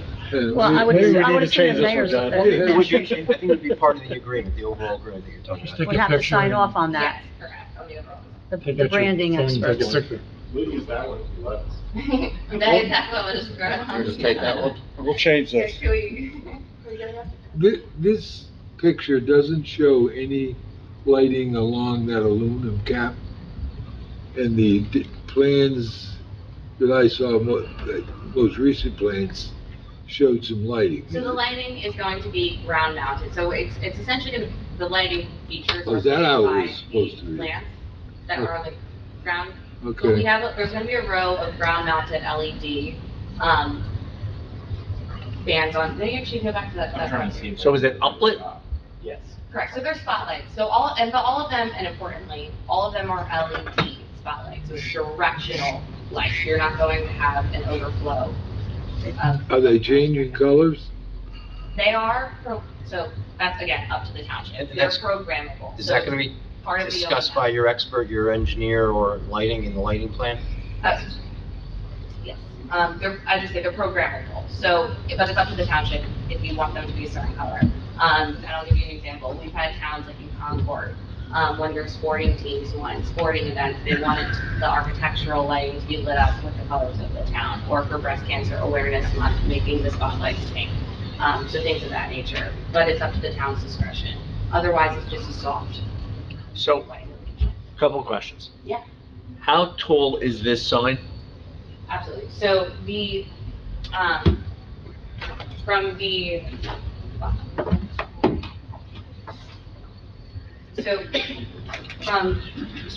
I'll give you a few measurements. From the bottom of the VCT to the ground, and that's the most important measurement from ultimately sign-based size, calculation, traffic safety, neutrality, viewability, etc. From the bottom of the VCT to the ground, we have 17 feet and just under 7 inches. And then from the top of the VCT to the ground is 37 feet and 5 inches. Okay, so I'm sure you're gonna give more detail about that. So we've recently approved a couple of signs that are, I guess, more traditional. They're 50 feet high or whatever the case may be, whatever. Do you know on 287, the sign that we approved recently? It originally, I think it was considered the Lamar requirement, so. Okay. Do you, The existing digital? Yes. Digital? Yeah, that's like a mile south. so that was my question, Smile South. So the fact is, when we started talking about this and had these cases brought upon us, the first one's one thing, the second one's another, and then, discussion was that at what point is it just gonna be sign after sign after sign? And although aesthetically pleasing as it may or may not be, we're now getting to a point where now a mile down the road, there's another sign. That is my concern, that we're just, at some point, we're a billboard. Application is, Absolutely. unique in and of itself. And I think that Catalyst, the benefits that I know Catalyst offers with its installation, with the advertising opportunities that it gives to the municipalities, to nonprofits, et cetera, far outweigh what I've seen coming from anyone else in the advertising, or coming from anyone else in the advertising industry. That associated with the aesthetics, and as I mentioned, I've had conversations with the representatives from the town about building a more comprehensive communications platform that provides a broader reach for the municipality to communicate directly with residents and visitors coming in at different corners of town. And the other benefit that we have with our installations is something that I'm hoping to have a meeting about, because I haven't yet, we've part of the owner agreement. We've done a lot of work with police departments in various other towns to provide them with not only access to the stick display, but from a safety perspective, our installations have been used for back capacity in other municipalities. So I would say there's a lot of benefits associated with some of our projects that I haven't seen with a standard, we'll say, billboard company. I did want to address the one in the Lamar side. If you had do you have specific questions about that compared to this, or? No. Okay. I think we have to discuss, at what point is it just enough is enough, that we're becoming a billboard town? Is there any, like a rule that, we should be like a mile or 2 miles? DOT? 3,000 feet is the NJDOT permitting. 3,000 feet. The density of signs is 1,000 feet for static and three for digital. And the digital also has to be 3,000 feet from static. Or another, And there's a rule on ramps. Yes, so I think it's 500 feet from a ramp. Yeah. Yeah. Where the ramp ends from a connection to the interstate, you gotta be 500 feet beyond the end of the ramp. Correct. And that's basically the rule the courts have adopted. There's a lot of litigation on billboards. So, the last one was the whole issue of could you distinguish between digital and static? And the answer of the Supreme Court was no. So 3,000 feet is the point from engineer's perspective. The structural nature of our installations obviously is very different from what you would see with a traditional industrial-looking monopole billboard. The size of that sign, in your early part of your presentation, you had all different sizes in the various facilities. Yes. So this sign. What we've been covering is the 647 or whatever. 72 is generally the district. This one's up just shy of 1,000. No, this one is 839, 836.9. I must have read it wrong. I had in my mind 9 something. Yeah, so 836.9 square feet.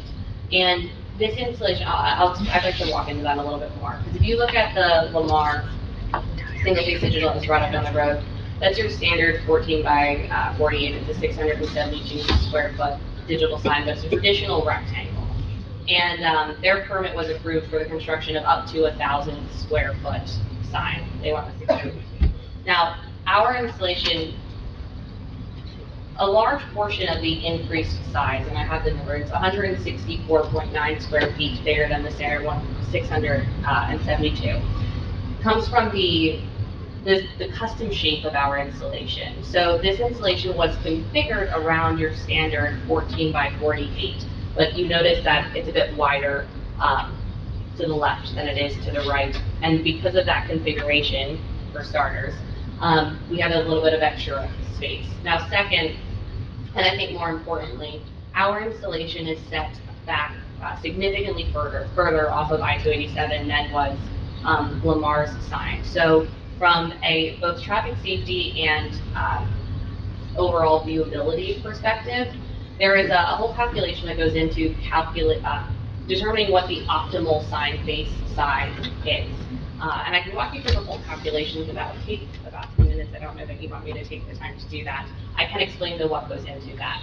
So there are 7 fundamental components going into the optimal sign face size.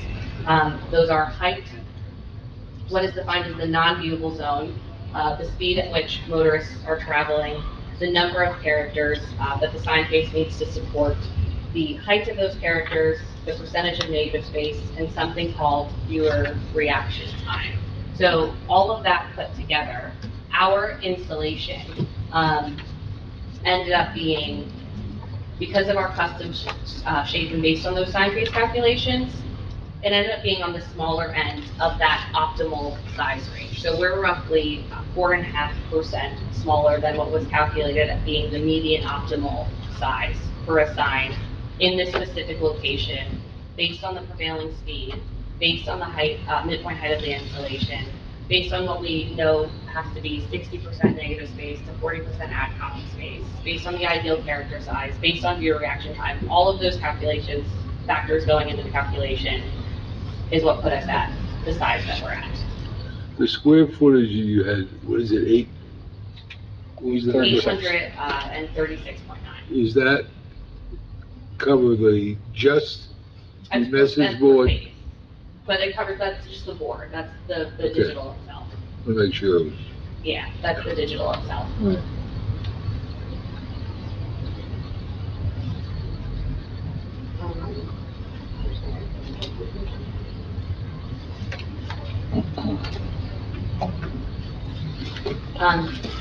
So just chat a little bit more detail about some of the building elements which you saw. So the rows of columns including the one supporting the VCT, and the northernmost column, which houses the Parsippany identification, are going to be Alpubond ACM wood paneling veneers in two different colors. So we have the lighter chestnut color and the darker walnut color, which can be seen behind the Parsippany identification. That stone base is an Eldorado stone. It's a rough cut stone in the shade autumn leaf.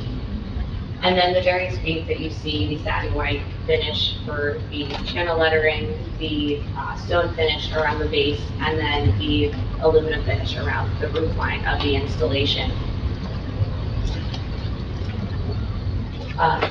From a lighting perspective, we talked about the ground mount lightings and the spotlight for the seal, but those letters are halo lit, which means that they're kind of soft lit from the back. It's like an external backlit illumination to accentuate the municipal identification. So that will conclude the portion of my testimony, and thank you for allowing me the opportunity to come and present the details of our application. We do have three professionals here to discuss the planning and engineering, but if you have any questions for me before we introduce Mr. Boger, I'd be happy to answer that. Quick question, that rendering showed, obviously, that you cleared all those trees. In looking at your picture here, am I correct in assuming 287 is going to be lined with trees and wide open and then continued lined with trees? So 287 will be, I don't want to say wide open, but it'll be open. There won't be this. How many feet? Roughly 60 feet. I don't know how many. I don't know the exact height. I'm not going to ask right here. Yeah, in front of our sign. Got it. Because they do vary a little bit throughout. Like we noticed. What do you look across our like a little bit further north of our installation, there's patches where there's some lower points, not many trees there. Generally speaking, the average that we were trying to figure out the highway is about 60 feet, which is significant too, because when you're driving up either from the north or the south and you're looking at the installation, you'll still just see the trees. Like that's going to be the apex of the view, right? Just up to the trees. And who maintains that, DOT? Like to just, over time, trees are going to grow. Yeah, so Deere does, and I would say, normally when we do tree removals, we will replace, we have a replaceable, we'll replace the trees one for one, we'll try to be in lieu of them, we try to do a lot on that site. Our landscaping here, we're planting 95 different plants, so 26 English lavenders, 11 ruby slipper hydrangeas, and then I think it was 58 boxwood velvet, and 3 boxwood. Those aren't trees. No, but those are plants. And that's going to be the landscaping around our installation itself.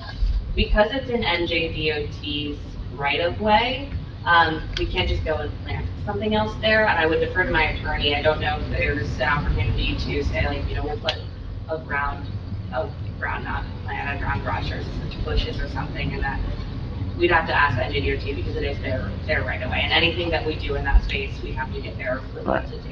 So far as maintenance, though. So they're going to mow it? Yeah, arguably. Exactly. They're going to maintain it as they typically do. Any additional maintenance, we can always go and apply for a permit to do. And we've done that in the past with other locations where we cleared brush away from signage that was, in the area. Whatever might need to be done, we can apply for those. Did you say, did I hear you say you were going to plant 95 trees? Well, for the trees that we're removing, One to one. We'll do 1 to 1. Got it. Yeah. Okay.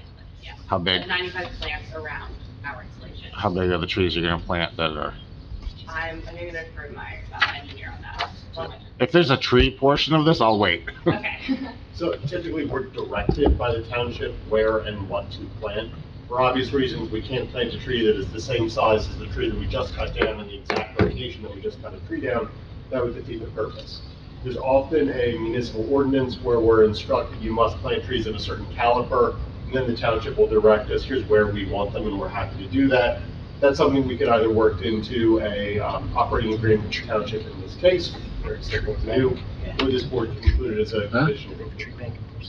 Just following up on that, how many trees, do we know how many trees are going to come down in that 60 feet area?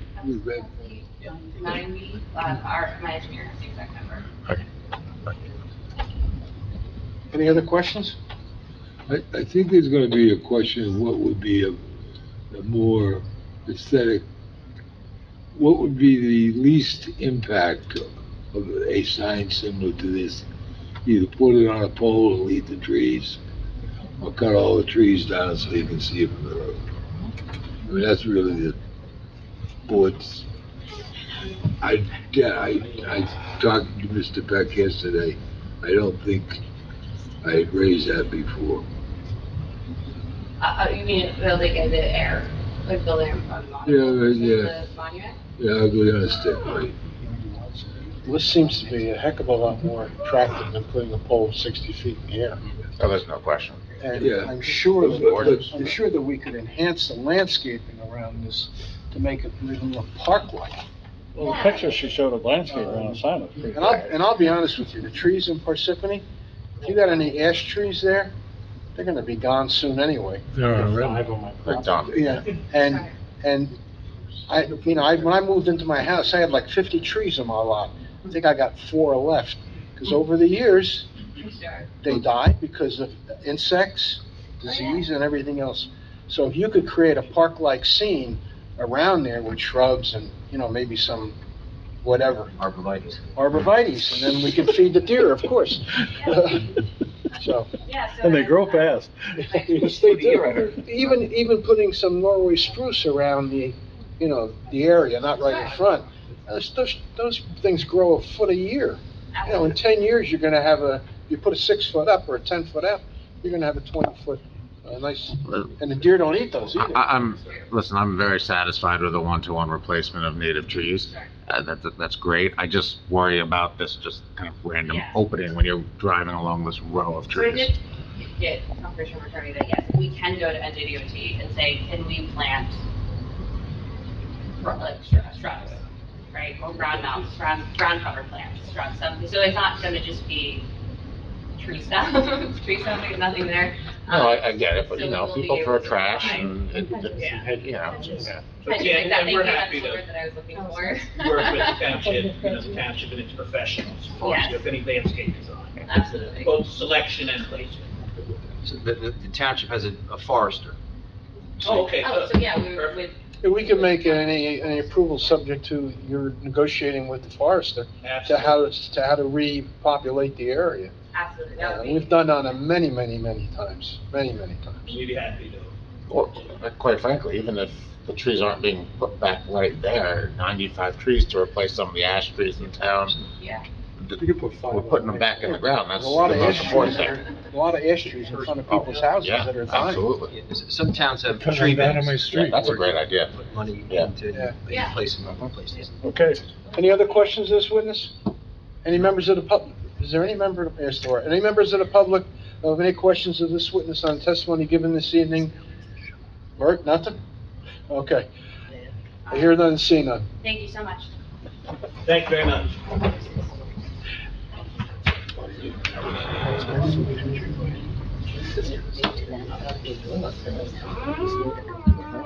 Very nice presentation, by the way. Thank you. If you please, to the board, I would call Michael Boker to testify now. He's our civil engineer. So raise your right hand. You swear affirm testimony you're about to give before the board is true self you got. And for the record, can you state and spell your name? Michael Boker, M-I-C-H-A-E-L, last name Boker, B-O-W-K-E-R. And you're an engineer? Yes, sir. And all your licenses are in full force and effect? Yes, sir. And you've been qualified either before this board or other boards in the state of New Jersey? Yes, sir. Okay. Mr. Chairman, the witness has been qualified as an expert and sworn. Thank you. There's the whole first half. Mr. Boker, have you had the opportunity to review the site plan? Yes, I have. Can you tell us a little bit about what we're looking at? Sure. So the plan in front of you is the existing conditions plan, which I believe is sheet 2 of our plan set. Sheet 1 is just a cover page, has some facts about the site, the relief that we're asking for.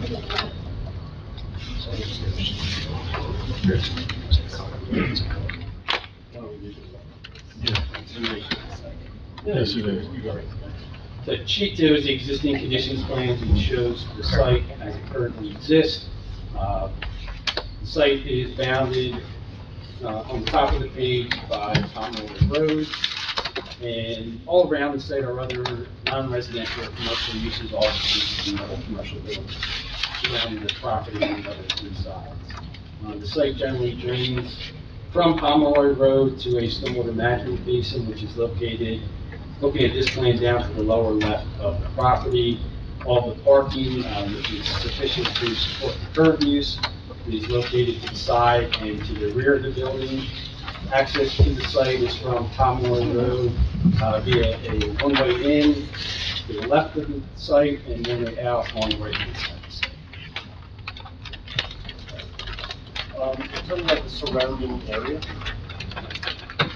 Sure. The site, as mentioned, there's commercial property surrounding the site on the three sides, to the right, to the left, and below this property. And the site is bordered by Pomeroy Road, which is directly adjacent to Route 287. So that's what it looks like now. Can you tell me what it will look like after the monument sign is built?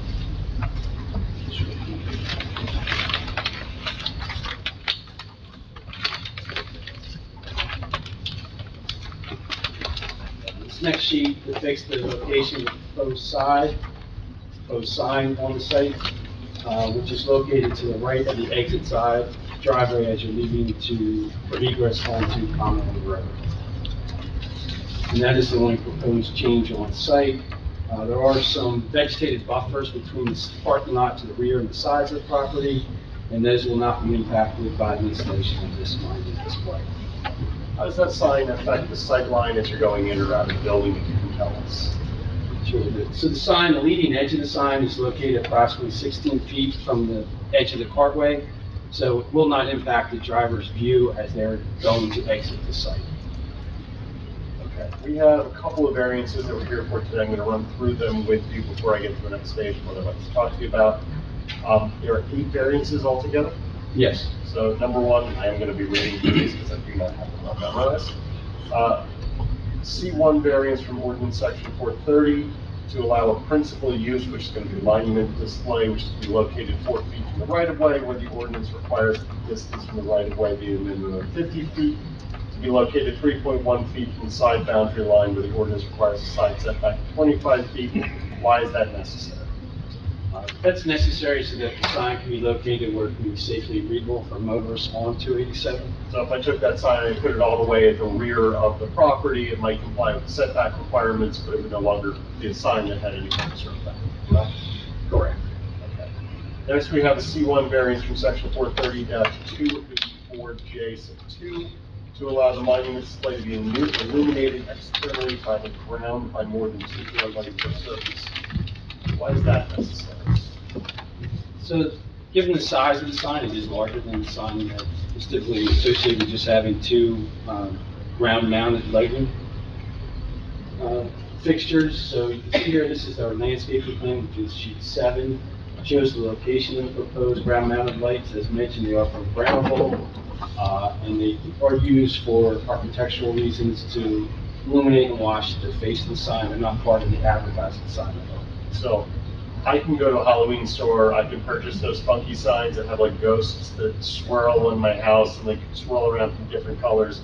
There is no option that I have to change the color of that. It just goes from green to blue to purple to whatever, and that's the way it works. Is that how these signs work? It's not gonna have ghosts, but is that how these work? Yes, mine's the ghost.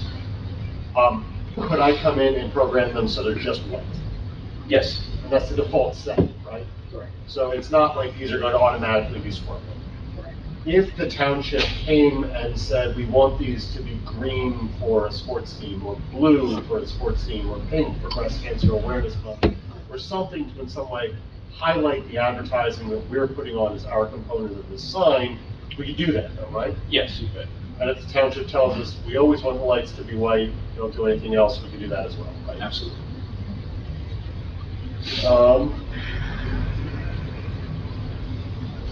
Up to number 4, it's a C1 bulk variance from section 430-289 sub B sub 1 to permit a monument-style sign in excess of the allowable 10 feet in height, maximum width of one side of 15 feet, maximum site area of 64 square feet. Why is that necessary? Yeah, and that's necessary to provide a sign of sufficient size and be safely readable from Route 287. If I had a 64 square foot sign, it really wouldn't function as a sign that's visible from the roadway for this purpose, correct? Correct. Number 5, C1 variance from section 430-289 sub D sub 2, permit the monument display to be constructed within the required 20-foot setback from the property line.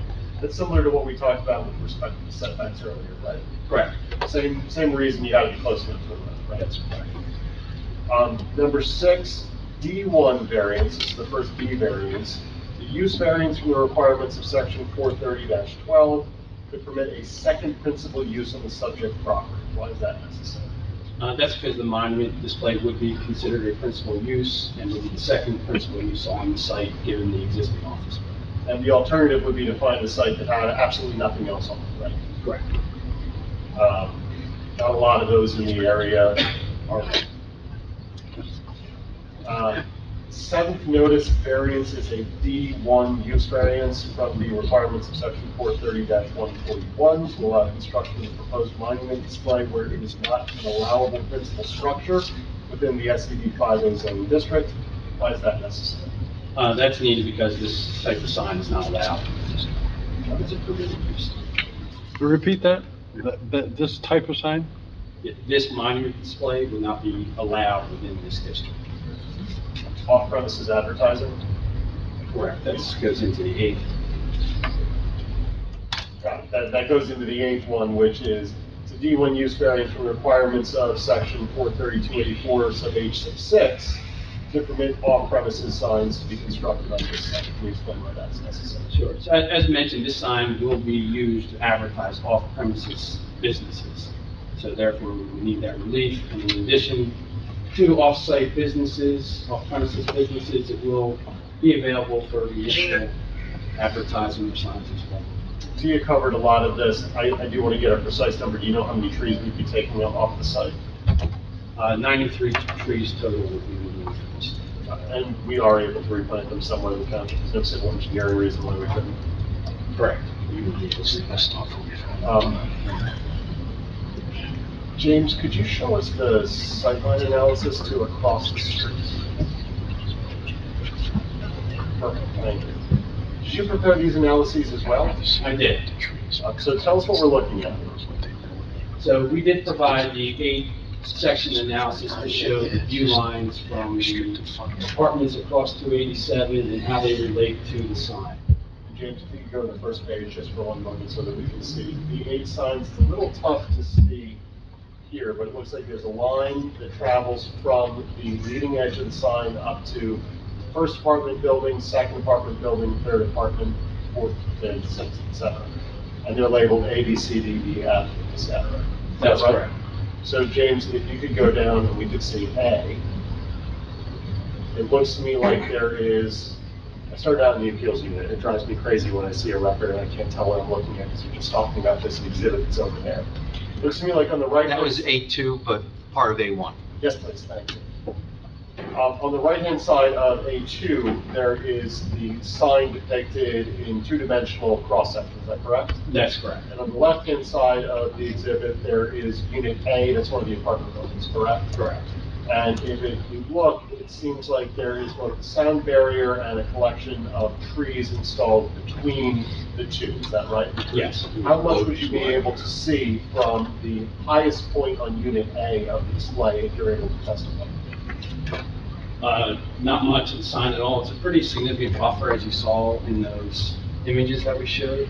It's well established and is approaching approximately 60 feet in height, that tree mass on the other side. And that's from the very roof of Unit A that we're talking about right now, right? So the units that are lower than the roof obviously would be able to see less, correct? That's correct. They're also obscured by the sound wall, which is along 287 on that side. If we could go through this a little quickly, because I want to be mindful, it's almost 9:10 now. Unit B, Unit C, Unit D, Unit E, Unit F, Unit G, Unit H, I think that's all. They're all the same analysis, more or less, correct? Correct. In fact, it looks like some of these you wouldn't be able to see anything. Sorry, I'll go back. Because like some of these, you wouldn't be able to see anything, is that correct?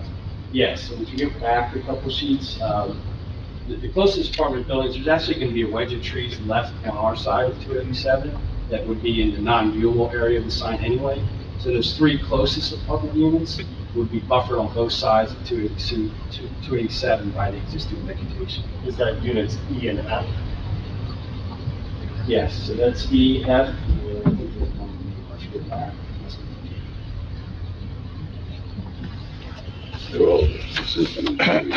E is kind of right on the border of that, but I do believe 3 would be blocked out by the trees on both sides. Just a quick, I'm sorry, just a quick question.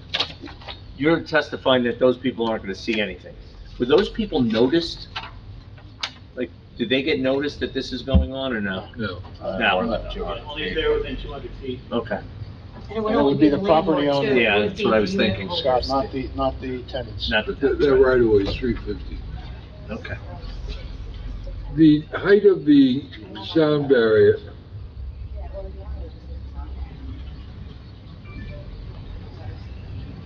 It's just, as Tia mentioned, the actual, Line of sight. where, so no measurable light occurs 600 feet outside of the sign. So that would be an arc. It starts about here and would swing out to here. So as mentioned, these 3 units are primarily blocked by buffers on both sides. With this wedge of trees here still remaining in place. It's units D, E, and F? Yes. do you know how high the sound barrier wall is? Yes. And?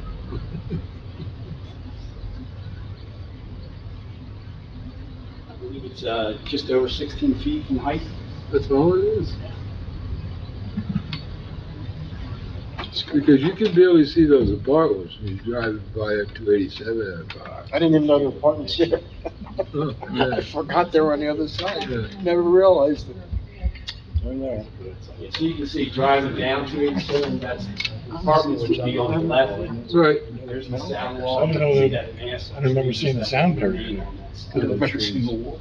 Yeah, they're all deciduous, but that's the problem. Does the season affect whether the buffer is the same or not?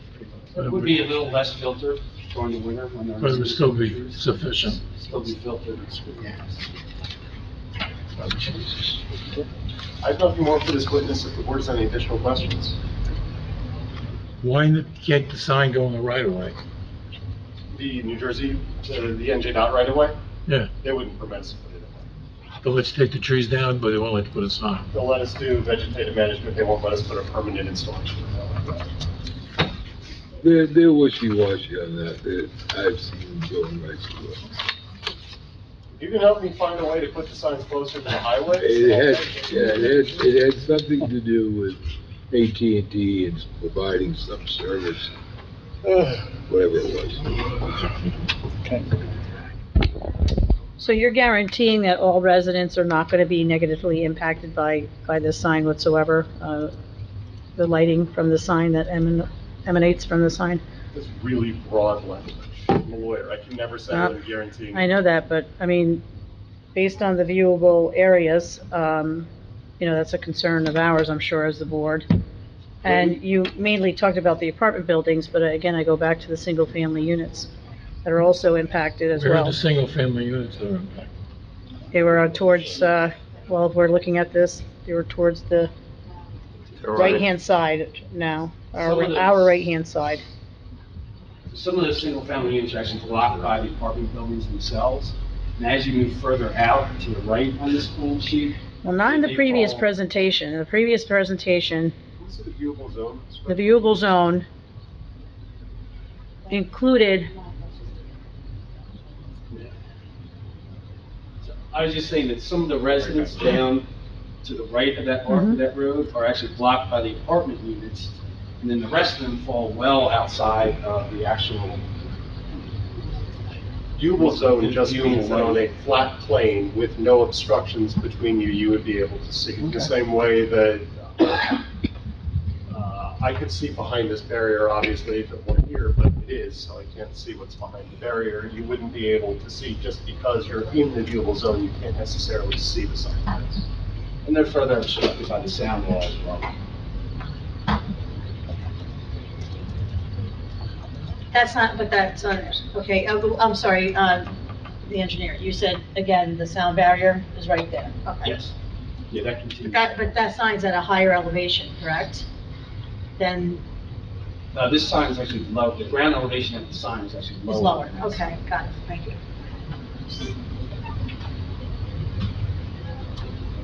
Is that his testimony is done then? His testimony's done? I'm not sure if he's the right witness or not, but I have some concern that the viewability of the sign from the highway.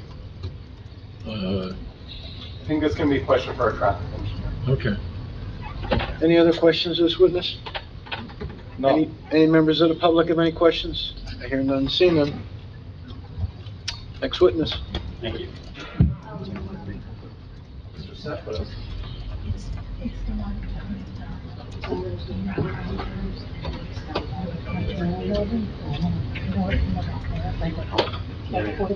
Still in the bathroom. Let's take a 5-minute break. Yeah. What happened, did we lose somebody? Our traffic Mr. engineer Sefo is sitting down the hall. He might have something on. Doesn't he know how to get any place? He's a traffic engineer? Yeah. Okay, next witness. Charlie. Why do we have a traffic? Yeah. 6-7 months. Now, why do we even need a traffic engineer? We always have one. South Jersey, I love South Good, let him stay out there. Let him stay out there. There's no traffic, let him stay out there. Sorry.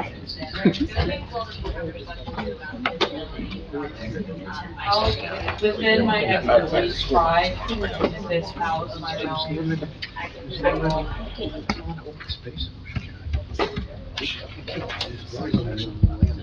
Thank you.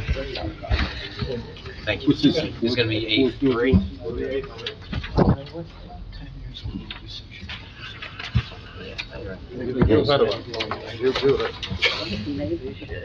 Yeah, we're good. We're good. Yeah.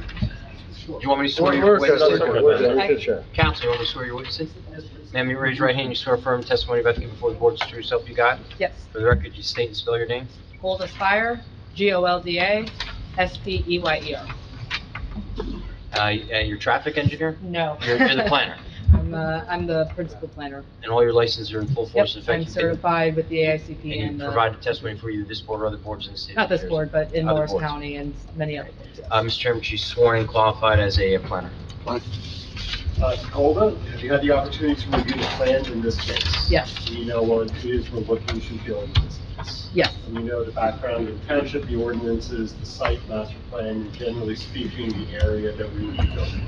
Yeah, so in my preparation, I reviewed the site plan, the relevant municipal reports for Mr. Chadwick, your zoning code, at least what pertains to this part of the, not the entire code, but the relevant pieces for this application, your master plan, and I've done the site visit myself. Understood. Understanding the board is familiar with requirements of Medici at this point, could you tell us why this is the appropriate location to build what it is we're looking to build? Fundamentally, why we should be granted the variances we're asked. Sure, so a lot of testimony to date, I'll try not to like recover things. I'm gonna do just a couple bullet points about the existing conditions, because it comes back to site suitability. So as it's been mentioned, this is Zone Special Economic District, that's SED 5A, I believe, in the zone. Just a couple of points about this property. You have an exhibit in front of you. It's 2 photographs. The second one on the bottom I took myself. The first one on the top is a aerial, I guess it's Google. And it's accompanied with something called GIS shapefile, which kind of comes from tax cards, and that's essentially the shape of the property. And the ring around it is your 200-foot buffer. And then for illustrative purposes, I pointed out where the monument display sign is on this. And I have a little running list of what the variances are that go with that second picture. But essentially what you have here is a pretty generous sized lot. It's 5 acres, and what's kind of key to it is its width. It's larger than the 300-foot required within the zone. It's 346 feet. Some unique things about it. It fronts, it's pronounced Pomeroy Road. I always get embarrassed when I say it wrong. Is it Pomeroy Road? Make sure I'm saying it right. But it fronts on Pomeroy Road. It's parallel to 287. It's within this commercial, kind of a office park from my site visit when I inspected it. It's well buffered away from the testimony tonight from the residential, we'll call it the use across the highway, which is in itself an 11-lane highway. It's a very wide highway. It's accompanied with a screen wall. So there's generous space and sightline support testimony tonight between. And the site itself is what I'll call environmentally sound in that it's not like flood prone, it's not a wetland site. And you've heard what the proposal is tonight. I won't get into the nitty gritty about it, but just high points. It's a digital double face monument sign. It meets your definition of an off-site premise sign, so therefore it's considered a billboard, even though it's not your traditional billboard you see on the monopole. It's unique. It has the composite wood, it has the architectural and the landscaping features. So what brings us to this board, no matter what, this would have been a site plan. So we're here definitionally for site plan, but we're for this board because of the D variance that's associated. There's 3 of them. 2 of them are pretty much the same thing, just codified in 2 different ways. And that's the use of the off-premise sign, and that it's not, a sign for what's on-site or off-site. And then there's another D variances for 2 uses on one site. So, I see that traditionally to prohibit things like 2 buildings, 2 structures. What you have here is a building and then a structure where it's kind of the use rather than so much the structure, but kind of the use itself is the second use. So those are the D variances. Just a quick disclaimer for the sake of the record. There's 3 variances for D. I'm not going to go over this 3 times. So they're intertwined in that the testimony I'm going to give generally will cover kind of all 3 of these variances. And I'll insert, certain bullet points to address, maybe the 2 dual use specifically, but generally it's going to cover everything. So this board seems very familiar with the Medici case. I won't get into like super way a background of it, but it's essentially the Superior Court case that guides you on how to adjudicate this application with the use variance. And it essentially comes with a series of questions. I'm going to just go through them. There's a positive and negative criteria. It seemed like there was an application before that it had to be remanded about positive criteria. So it sounds like this board might know the difference between the 2. We're pretty tough on that. So, so I'm just going to go hone into the points. Please stop me and tell me if you want me to explain what positive and negative criteria means. But on the positive side of this, basically, there's 3 questions here. Is it carrying out the purposes of zoning? And my answer is yes to that. It meets the purposes of zoning within the municipal land use law, specifically purpose A, M, and I. It advances the general welfare. There's testimony tonight how it benefits the community insofar that there's public messaging, emergency alerts, local businesses are benefited through this, and so there's an enhancement to a quality of life aspect to this with the messages of the off-premise use. Then with purpose M, that speaks a little bit about, appropriate use and space. And in this case, this is a suitable location. I'm going to get more into that. It is kind of something you would expect to see on a highway. You're not going to see an off-premise billboard in a residential, like, R district. So it is accustomed to a highway zone. And then lastly, desirable environmental compatibility. This is not your monopole box billboard in the sky. There's a lot of creative placemaking that went into this and creative aesthetic thought that went into this design with that municipal identity.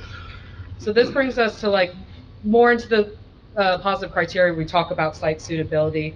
So I mentioned this is located on a major highway, 287, where, public communication, monument display of this kind is suitable for a road with that type of volume of vehicles.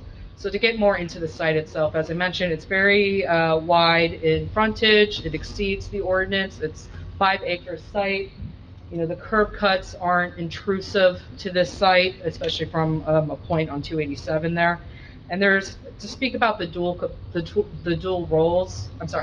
uses, there's spatial capacity here to accommodate both uses. You have a building, it's not a second building, it's a second structure, which honestly, signage is otherwise permitted here. So it's not unusual to see a sign. So just want to clarify that context of what the second use is. And I think the board is probably, can see it for what it is too. And just to speak a little bit about the zoning here with the SED 5, your ordinance does talk about billboards being permitted in certain zones, mostly your office zones, to be honest. I looked at your 2014 ordinance where there was some revisions and billboards being permitted in your O1, O2, which is office, your POD, which is your planned office development, and then something called your LIW, which is your light industrial. And if you look at the list of uses here on this zone and like comparatively to those uses in those zones, it's not really that different. It's similar in that it's on the highway. The uses here include things like office laboratories, certain assembly, processing, warehouses, digital storage. It's essentially very much mirrors what is your industrial zone there. Just the differences in that zone, I think they allow things like car dealerships and restaurants, which wouldn't have, unlike residential, like a different type of impact versus some of those other industrial uses. So there's compatibility. Billboards are a allowable function or purpose for the business thing there, but do they have the size in the billboards in that? I think there's a square footage, yes. Yeah. And I have the ordinance here. Thank you. You're talking about square footage? I guess that'd be the most meaningful measure. What's that? That'd be the most meaningful measure, I think. It's not the 672. It's 672. Yeah. 672. Which, there was testimony tonight that supported why our 836. our off-premise sign Right. is what it is. And I mean, this was designed with the vision of a in-the-air type billboard, whereas this is a monument sign on the ground. And so there's kind of environmentally some different aspects going on here with, how you would design maybe the square footage in the sign versus one on the monument grounds to just be considered just from a spatial aspect. But just to finish talking about the site suitability here, we talked about the residential. What I also want to talk about is gateways, and I'm going to speak about this a little more with your master plan in a moment. But, this is what we like to call gateways in our, nerdy planner language. What has placemaking, sense of identity, this was designed with all that in mind. And 287 is an appropriate, suitable use for something like that. That's where you would put placemaking. I'm going to speak about that in a moment more with the master plan. But it's essentially a suitable place for what would be a ground-mounted sign. And then the last part of that positive criteria talks about the enhanced burden of proof. This is an omission from the ordinance. Use variances are case by case. They are considered in that respect. And I spoke about your ordinance and kind of the parallels there with the permissible areas. And again, it goes back to, I think that the zoning may not have contemplated this monument display sign type of off-premise. What's that? No, okay. Okay. It was definitely the way written, geared more for a monopole type billboard and protecting kind of visual impacts from that. And so, it's my opinion, kind of on the positive criteria to sum that up, is that this is generally a location, within the confines of where this would be, how your ordinance envision, office areas being permissible. That's essentially where we are here. And so now to kind of hop onto that other prong of the negative side about substantial detriment to the public good, in that it's not an impairment to your zoning intent, your master plan. There's been some testimony on the record about lighting mitigation, and there's been testimony on the record about visual impact to this. And so, that supports this negative criteria, and that there aren't those impacts that, you want to protect with the zoning ordinance, and that they don't really exist here. This is a regularly maintained structure with I guess called a maintenance agreement with the town. But an escrow maintenance agreement, it's collaborated with the town. This isn't like we just install a billboard and leave and buy. It's open communications as testimony from the applicant to the board with ongoing maintenance, and to make sure that the aesthetic upkeep is kept. There's testimony about replacing landscaping, incorporating that, and adding that to reduce those kind of impacts.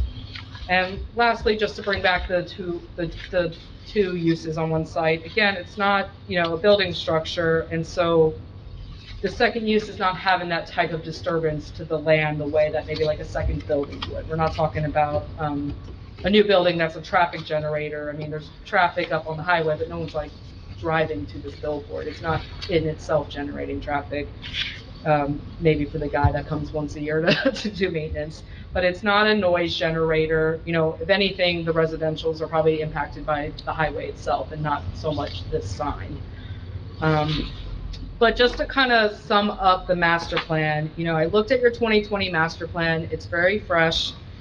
You know, it doesn't really speak to billboards in the sense that, you know, there's guidance and what to do about them. It kind of just mentions that they exist in zones. What it does do is it does speak to what I'm going to call this monument sign, in that it calls out on pages, I won't like bore everybody to death with the language, but between pages 93, 94, and 95, it speaks to placemaking. It speaks specifically to developing signage and public murals and things of that nature. It speaks specifically to developing branding and signage programs in Parsippany. So I think what I can say is this actually probably advances your master plan. And I know there was a question from one of the board members, I think is it Mr. Joskowitz? You know, he said like, when's enough to enough? When is enough to enough? Enough, I'm sorry, I'm trying to speak fast now, I'm stumbling on my own words. And what I would say to that is, you know, it's a use that is a case-by-case base review, and if there's a larger concern, like the town could engage in something called a re-examination, because as I said, the 2020 master plan, it really doesn't speak to billboards other than, hey, they exist in certain zones and that's about it. So, I mean, there could be a larger policy question that's probably beyond tonight and beyond this application scope. But, you know, it is at the disposal of the municipality to engage in re-examinations and maybe look at that very specific issue.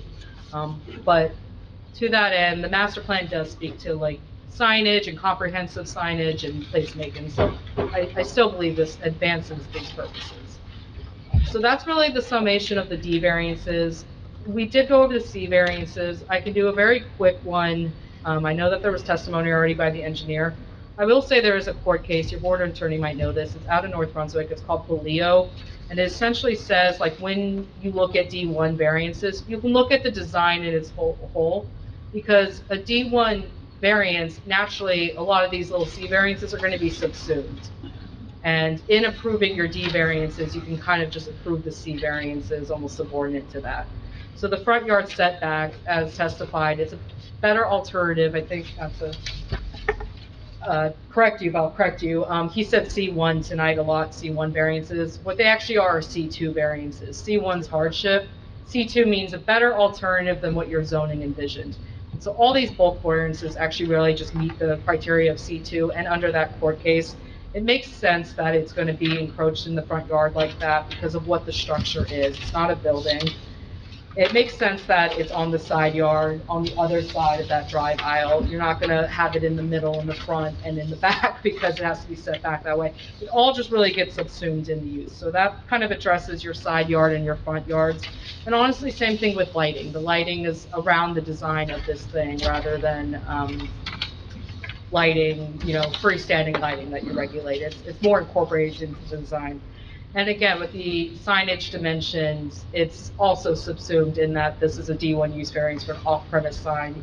You really can't compare what an accessory freestanding sign regulation is to this. It's essentially subsumed. So that's my testimony, and I can come back if, you know, if the traffic engineer says something and you want me to clarify anything, but otherwise I'm available for questions. Your opinions held with a reasonable degree of professional certainty? Yes. Any questions? No. Members of the public have any questions? I guess you did a good job. Thank you. Thank you. Mr. Sacco? So you raise your right hand. Do you swear affirm testimony about to give before the board is true help you God? Yes, I do. For the record, can you state and spell your name? My name is Matthew Seckler, that's S-E-C-K-L-E-R. I'm with Stonefield Engineering Design, address is 92 Park Avenue in Rutherford, New Jersey. All your licenses are in full force and effect, and you've actually provided testimony before this board and been qualified? Yes, I have. Mr. Chairman, you sworn and qualified. Before we get started, let me ask the question. Mr. Berkowitz, I think you had a question that was specific to traffic engineering. You were asking whether the sign was going to be viewable from the road, was that it? Well, I was concerned, A, about it being viewable from the road, both north and south, and B, concerned about if it being viewable, that the people driving on the highway are going to be taking their eyes off the road in order to see the sign. Great, so I think that goes well into the testimony, if you want me to jump right into that. Yeah, absolutely. All right, so when we evaluate sites, we do it three ways when we do these kind of traffic studies for monument sign applications. One, we look at it from a macro perspective. Are electronic billboards or monument displays safe? Are they safe? Now, we look to the Federal Highway Administration has done studies that show that there is no additional distraction from electronic display or standard display from the driver. So basically, when they're driving, they are not being any more distracted from electronic display or standard display than if there is none on the road. That is what the FHWA says. That's the Federal Highway Administration.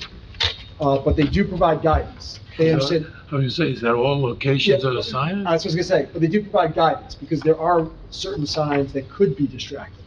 One would be if they change frequently, if they're oversized, or if they're located too close together. So what they provide is they provide guidance for the state of New Jersey to implement. So the state of New Jersey says you can't have more than 1,000 square feet.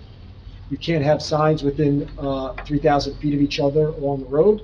You can't have a sign that changes display for more than every 8 seconds. Basically, you had a sign that was flashing, you had motion on it, if it looked like a Times Square kind of video screen that was moving around, that would be distracting. They found that is distracting drivers, and they prohibit that type of operation. So as long as you fit within those criteria, they have found through studies, and those studies are literally they measure drivers' eye direction. How often are they facing forward on the road versus their eyes drift? And they found that if you follow these directions, the eye drift from a driver is no different than around a normal stretch of road in a country area or on a foresty area versus when you do have these displays along the side of the road. So that's the federal level, and then again, they implement or they provide guidance to the state so that the state ensures that these signs are safe. Well, do they include how far off the highway the signs are? Yes, so. Or should be? Yes, they do provide that guidance as well as with these displays, you're also dealing with obviously the speed of drive, how fast you're going on the road. We found that on this stretch of 287, cars are generally going faster than the speed limit. We found the prevailing speed is more of 65 or more along this stretch. So in that case, when we measure how long will someone see a sign, they do have sufficient time to look at the sign but not be distracted by the sign. The last thing you want is for someone to see it and then want to look back and then realize they've passed it. And with the way the site's been designed, there's sufficient time to see it and read it without becoming distracted. Where's the next closest sign? I believe there's a sign on the opposite side of the road. I think that's the out front. Denton Road? Lamar, I think it is. Denton Road. 3,000 feet? Is that within 3,000 feet? Yeah. Nothing's within 3,000. It's greater. They measure on one side of the road. It's on the same side of the road. One side of the road. Yeah, but it's still facing, I don't know if that matters, but it's still facing the drivers. They're still The reading sign the has two signs. displays. It's got one on each side, yes. Right. But I think it's close to like 5,000. feet, it's a moot Yeah, I think point, it's so- 5,000 feet. Okay. And again, the DOT would not provide a permit if we violate that. Got it. DOT's location criteria is simply a non-residential zone. No. Well, you also have to be a. Right, I mean, you can put a static between So two it's on the same side. digitals. You can put a static between two digits, but we still have to be 3,000 feet away. No, you don't. You have to be 3 on digital to digital. I thought we had to be 3 from static as well, but in this case, if I'm wrong. It's not a part of this case. 3,000 from a digital, 1,000 from a static. But It's not part of this case, we don't really have to solve it. He's the expert. Let me ask you, have you had a chance to review other catalyst installations in the past? Because this is a little different, obviously, than the monopoles that we see in the federal highway sites. Yeah, so we have done before and after studies on catalyst sites that have been in operation for at least 3 years. We need to make sure we have sufficient. And I want to be just mindful of the time, because we've got quarter till the hard stop of this board. I want to give them a chance to vote. So I'm going to ask you very quickly. Yeah. Is there any measurable change in the number of accidents that are caused by the catalyst installations that are similar to this? No, the before and after studies of catalyst signs have shown there's no significant change in accidents. In fact, sometimes accidents are going down, not because of the catalyst sign, just cars are safer, avoidance maneuvers and things like that. But there's no history of catalyst signs on any type of road that has increased accident rates post construction. Is there anything specific to this site that would cause you to believe that it would be likely to create additional traffic at this location or additional accidents? No, we've looked at the specific accident data for this location to get an understanding of, is this a dangerous location on 287? Have not found, based on the data, that this is a hotspot by the Department of Transportation. There's not a history of accidents that are prevailing at this location versus any other spot on 287. So I don't believe this is a site that would be hazardous, in which a display like this would be a concern. I think traffic engineering is really cool, so I could go for another half an hour, but I want to be done tonight, so if the board has any other questions. Yeah, I want to be done too. This is on the northbound side of 287, correct? Yes. Right, so, let's talk about the signs are distracting. And as long as somebody's looking at a sign, their eyes are off the road. I mean, we could argue that till the cows come home. But my question centers on the fact that it is so close to the interchange of 80, so 2 seconds with your eyes off the roadway, not only is the traffic, to your testimony, traveling 65 plus, but then there are decisions to be made, within less than an eighth of a mile, in regards to 80 east, 80 west. Oh my gosh, I'm on, this lane. So I guess it's your testimony that this site is still safe, in light of all those variables and decisions that drivers have to make in split seconds. Yeah, yes. And just to go into, we're about 2,500 feet from the interchange of 80 and 287. Going 65 plus. Yeah, Got at it. 65 plus, it's basically, that's like 90 feet per second.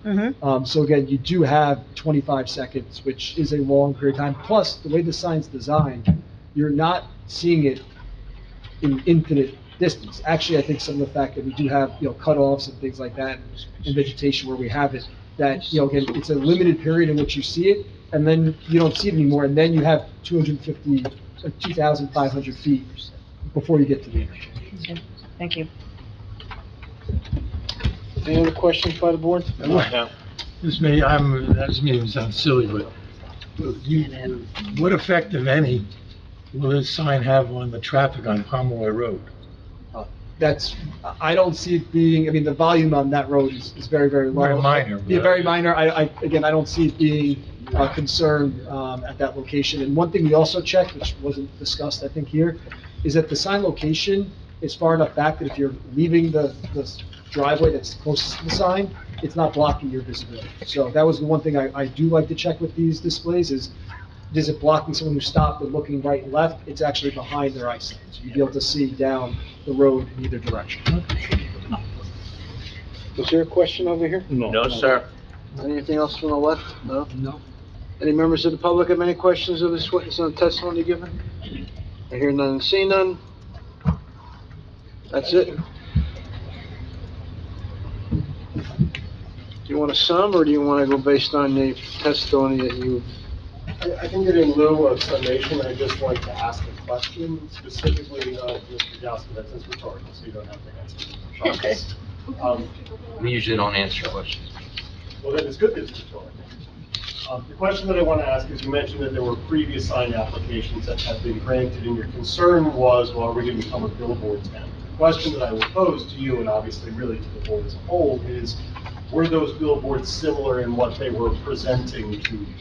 I suspect that they were monopole billboards. I suspect that they weren't offering space to the township. I suspect that they were not designed in the same aesthetic fashion as this billboard is. I suspect that they did not try to integrate the sense of place. The question that I would then pose further is, the next time you have an application in front of you, wouldn't you like to be able to say, this is how we do it? The last time we saw someone that said that we give the township 8 seconds on our board out of every 2 minutes, and it's going to go to charities who go to local businesses, it's going to do all those things. It had the lighting, it had the aesthetic design. You just want to throw up a monopole billboard with a whole bunch of cell tower antennas on top. I think it would be nice to be able to say to the next applicant, this is what we do in this. So I will answer you if I'm allowed. I was leaning against your application for the sake of thinking that it's just getting too much. But you did put on, in my opinion, an excellent presentation. Your product looks classier than the next guy's. So this isn't going to be the one I vote no on, but at some point, no matter how aesthetically pleasing it might be, it's just enough. And I don't know, I might have a different opinion than Mr. Irakin, but... Mr. Jaskowitz, let me just caution you. Yeah, That if it comes to that time, yes. don't say I'm turning this down because we got too many, Understood. okay? Because we'll end up in court. Okay, thank you. No need to do that anymore. No, we've been that road Be before. done from that. Thank you very much. Yeah. Thank you. I guess this completes the evidentiary part of this presentation, and do we need to go into conference? No. Oh, I'm sorry. Man said it, Frank Cahill, I don't see anybody else. You wanna talk, Frank? Yep. Oh, you do? Okay, come on up. 2 seconds. Swear him in. Raise your right hand, you swear firm testimony about the people of the board's true self you got? Yes. For the record, state your name. Frank Cahill, 90 East Halsey Road, Parsippany. I just want to say I've been working with this company and everything Tia said is true. We do give a lot of consideration to nonprofit groups. I've been putting Kiwanis signs in other areas for other Kiwanis companies. And the billboards are very professional design in New York. So that was 4. You're in favor? Favor. Any questions of this, on this testimony? No? No. I don't see any other members of the public as far as I can tell. I have a question of the applicant real quick. Are you guys married to the fact that this has to be over and above our standards for signs, like you're at 800 square feet, right? I think I probably should, because I want to be mindful of time. Yeah, I want to be mindful of the time too, but, we are public servants, and so, as I listen, it's very scenic, totally get it. It's much beautiful than what we've already got at Eton Road, but, it is huge, it's large, and so, that is a concern of mine. So the problem is we actually have a pretty sophisticated calculation that we go into to determine what will be a safe size for us. If the billboard gets too small, you mentioned that people squint and they look at it no longer precise. In order to get this to have the angles that we have, it ends up having a little bit more area because you've got essentially unusable area for advertising purposes from the top to the bottom where you have that bulge out on the top and the bottom. If we shrink it in a meaningful way, if it's 10 square feet smaller, that doesn't make a difference. But if we actually shrink it in a meaningful way, it becomes unsafe. Or we end up putting it a whole lot closer to the road. Okay, I got it, thank you. You can't get close to it. You can't. We love it. What'd you say that for? You can't put it. If I could come in front of the board with a much smaller. Let me ask you a question. Yes. The basic difference between we have 3 approvals of billboards now? 3? No, we have 2. Two approvals and. 2 approvals, right. And one in court. And 1 in court. There's 672, all 14 by 48.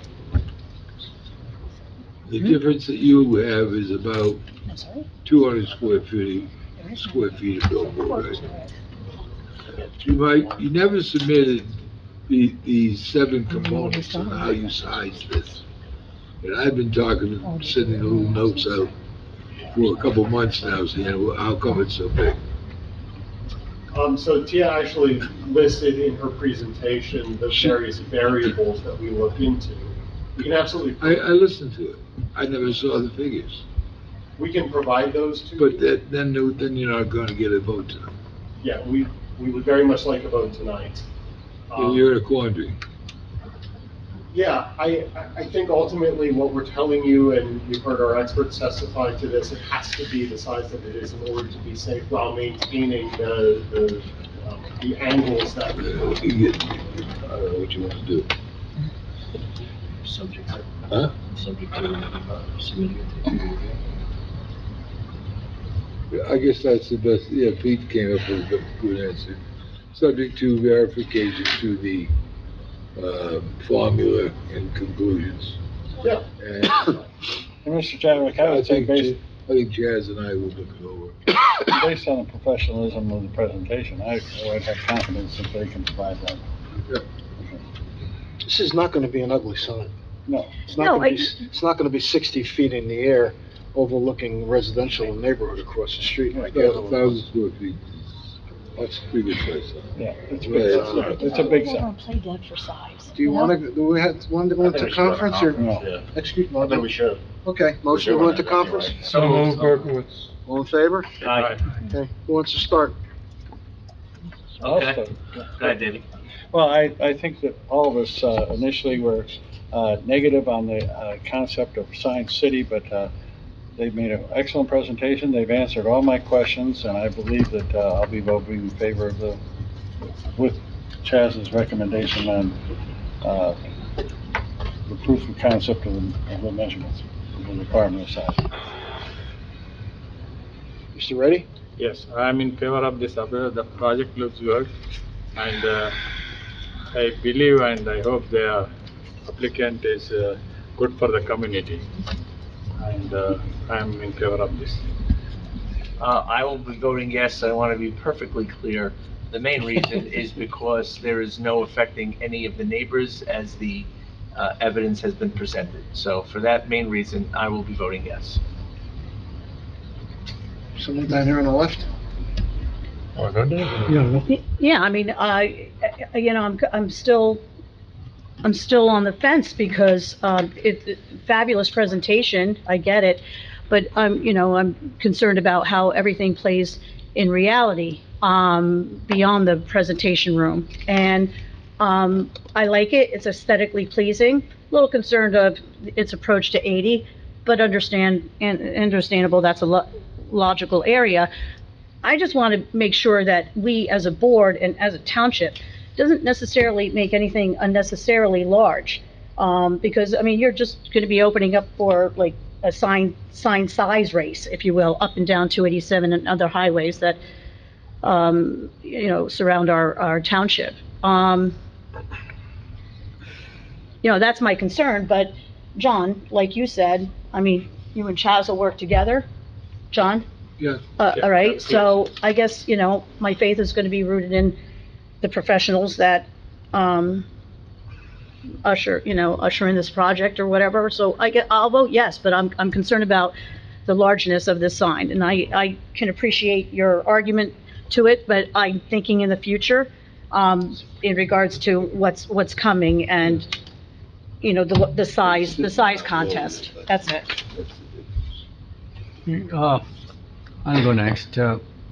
My concern was also the size of the sign, but looking at the setback and the height and the reasons they gave why the sign has to be this big, I think I'm okay with it. So if this sign was 60 feet high, probably they can make it smaller. But this is quite low and the setback is good. So I'll vote yes for it. I'm going to kind of echo Mr. Jaskowitz and Ms. Snyder. Just don't want to get into the up and down the highway, signs everywhere. Again, to everybody else's point, the aesthetics of it, the setback, as long as the trees are getting replaced, all those criteria get met, I'll vote yes for it. I just, again, echoing that we don't need 1 million signs in town. Okay. Mr. Kaplan? It's clear where this is going, so, listen, I think this was the best presentation I think I've ever seen here, and I don't know, I think I've been 10 years on the board, I don't know. fantastic.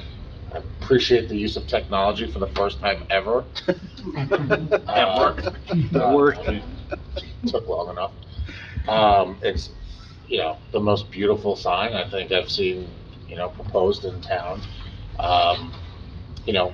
The reality is, so I am really conflicted on this one, because it's gorgeous and it is aesthetically, it does enhance the standards of the signs that we have here. I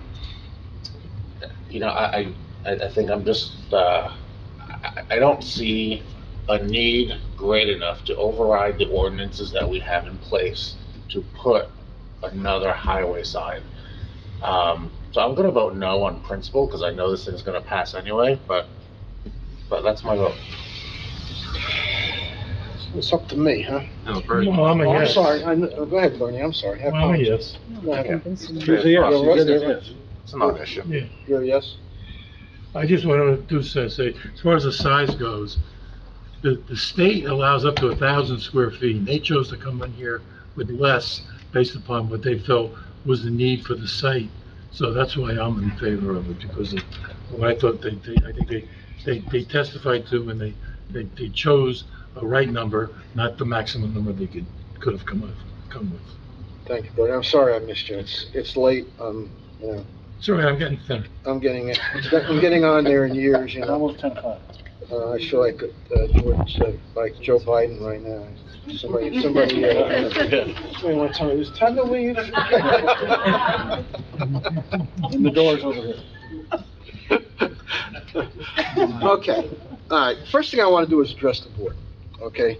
You may not be aware, but the 60-foot sign is suing us and is suing the town, okay? Why are they suing the town? Because our ordinance sucks. Which one is this? 60-foot in the Powder air. mill. One by Powder Powder Mill. Mill, thank you, Okay, yeah. so they're suing the town because that was an ill-conceived, and if I'm talking out of turn, Peter, Yeah, stop. we shouldn't talk about the Yeah, litigation. no, Exactly. Okay, I'm not gonna talk about the litigation, I'm gonna talk about the ordinance. We should talk about the ordinance, the executive order. Okay. How are you gonna vote? Yeah, that's that's good. basically what we're. I am personally against these signs, okay? I do not think that they're good, but Each it's, application is unique. but first of all, the state says they can put one up every 3,000 feet. I pray to God that we don't end up with one every 3,000 feet in this town. And I'm not gonna vote against it because it's a good application, okay? And they've done their homework, they've seemed to have covered all things. Do I enjoy driving down the road and seeing those things? Because I'll look and I'll say, ice cream's on sale. Wait a minute, ice cream's not on sale, who's on order up there, So, personal objection to it, but I'm gonna vote in favor of it. Motion to come out of conference? So All in favor? Aye. Anyone opposed? Okay. I am getting like Joe Biden. I see that. Someone on a frame, wait, I think what we should do is authorize the attorney to draw up a resolution in concert with the applicant's attorney, so that we cover all the points, and, John and Chance. So John. John, Calculations. you will, Yes. Confirm the you'll calculation. confirm the calculation. Yes, Joe. Okay. Oh, boy. We've only been doing this for 34 years. Do you have that maintenance manual that you talked about Do you have a with all the criteria? form agreement with that? We have a form agreement, it has not been negotiated specifically with this township yet because we don't have this board's approval. I can absolutely give you what I use as my form in blank, and you guys can give recommendations. Because I think that needs to be tied to the resolution. Absolutely, it's fine. Okay, so is there a motion to authorize the attorney to draw up a resolution, affirmative resolution? So moved. on this Second, application? Joskowitz. Any discussion, all in favor? Aye. Okay, you wanna call the roll then, Berkowitz, Yes. Jaskowitz. Yes. Kaplan, With all deference to the applicant, no. Mazzarella, Yes. Freak, Yes. Ready, Yes. Snyder, Yes. Willand, Yes. Arlecane. yes. That's it? Motion to So the adjourn. variance is Motion. granted. Motion to adjourn. Welcome to the town. Good job, ladies. Chairman, motion to adjourn. Motion to adjourn? So moved. All in favor? Anyone opposed? And we did it at 10:03. Great job, guys. David, be well. That was a hard one. Be well or do well? I didn't know why. Guys, have a good night. Let me know how it goes. It's pretty good. It's very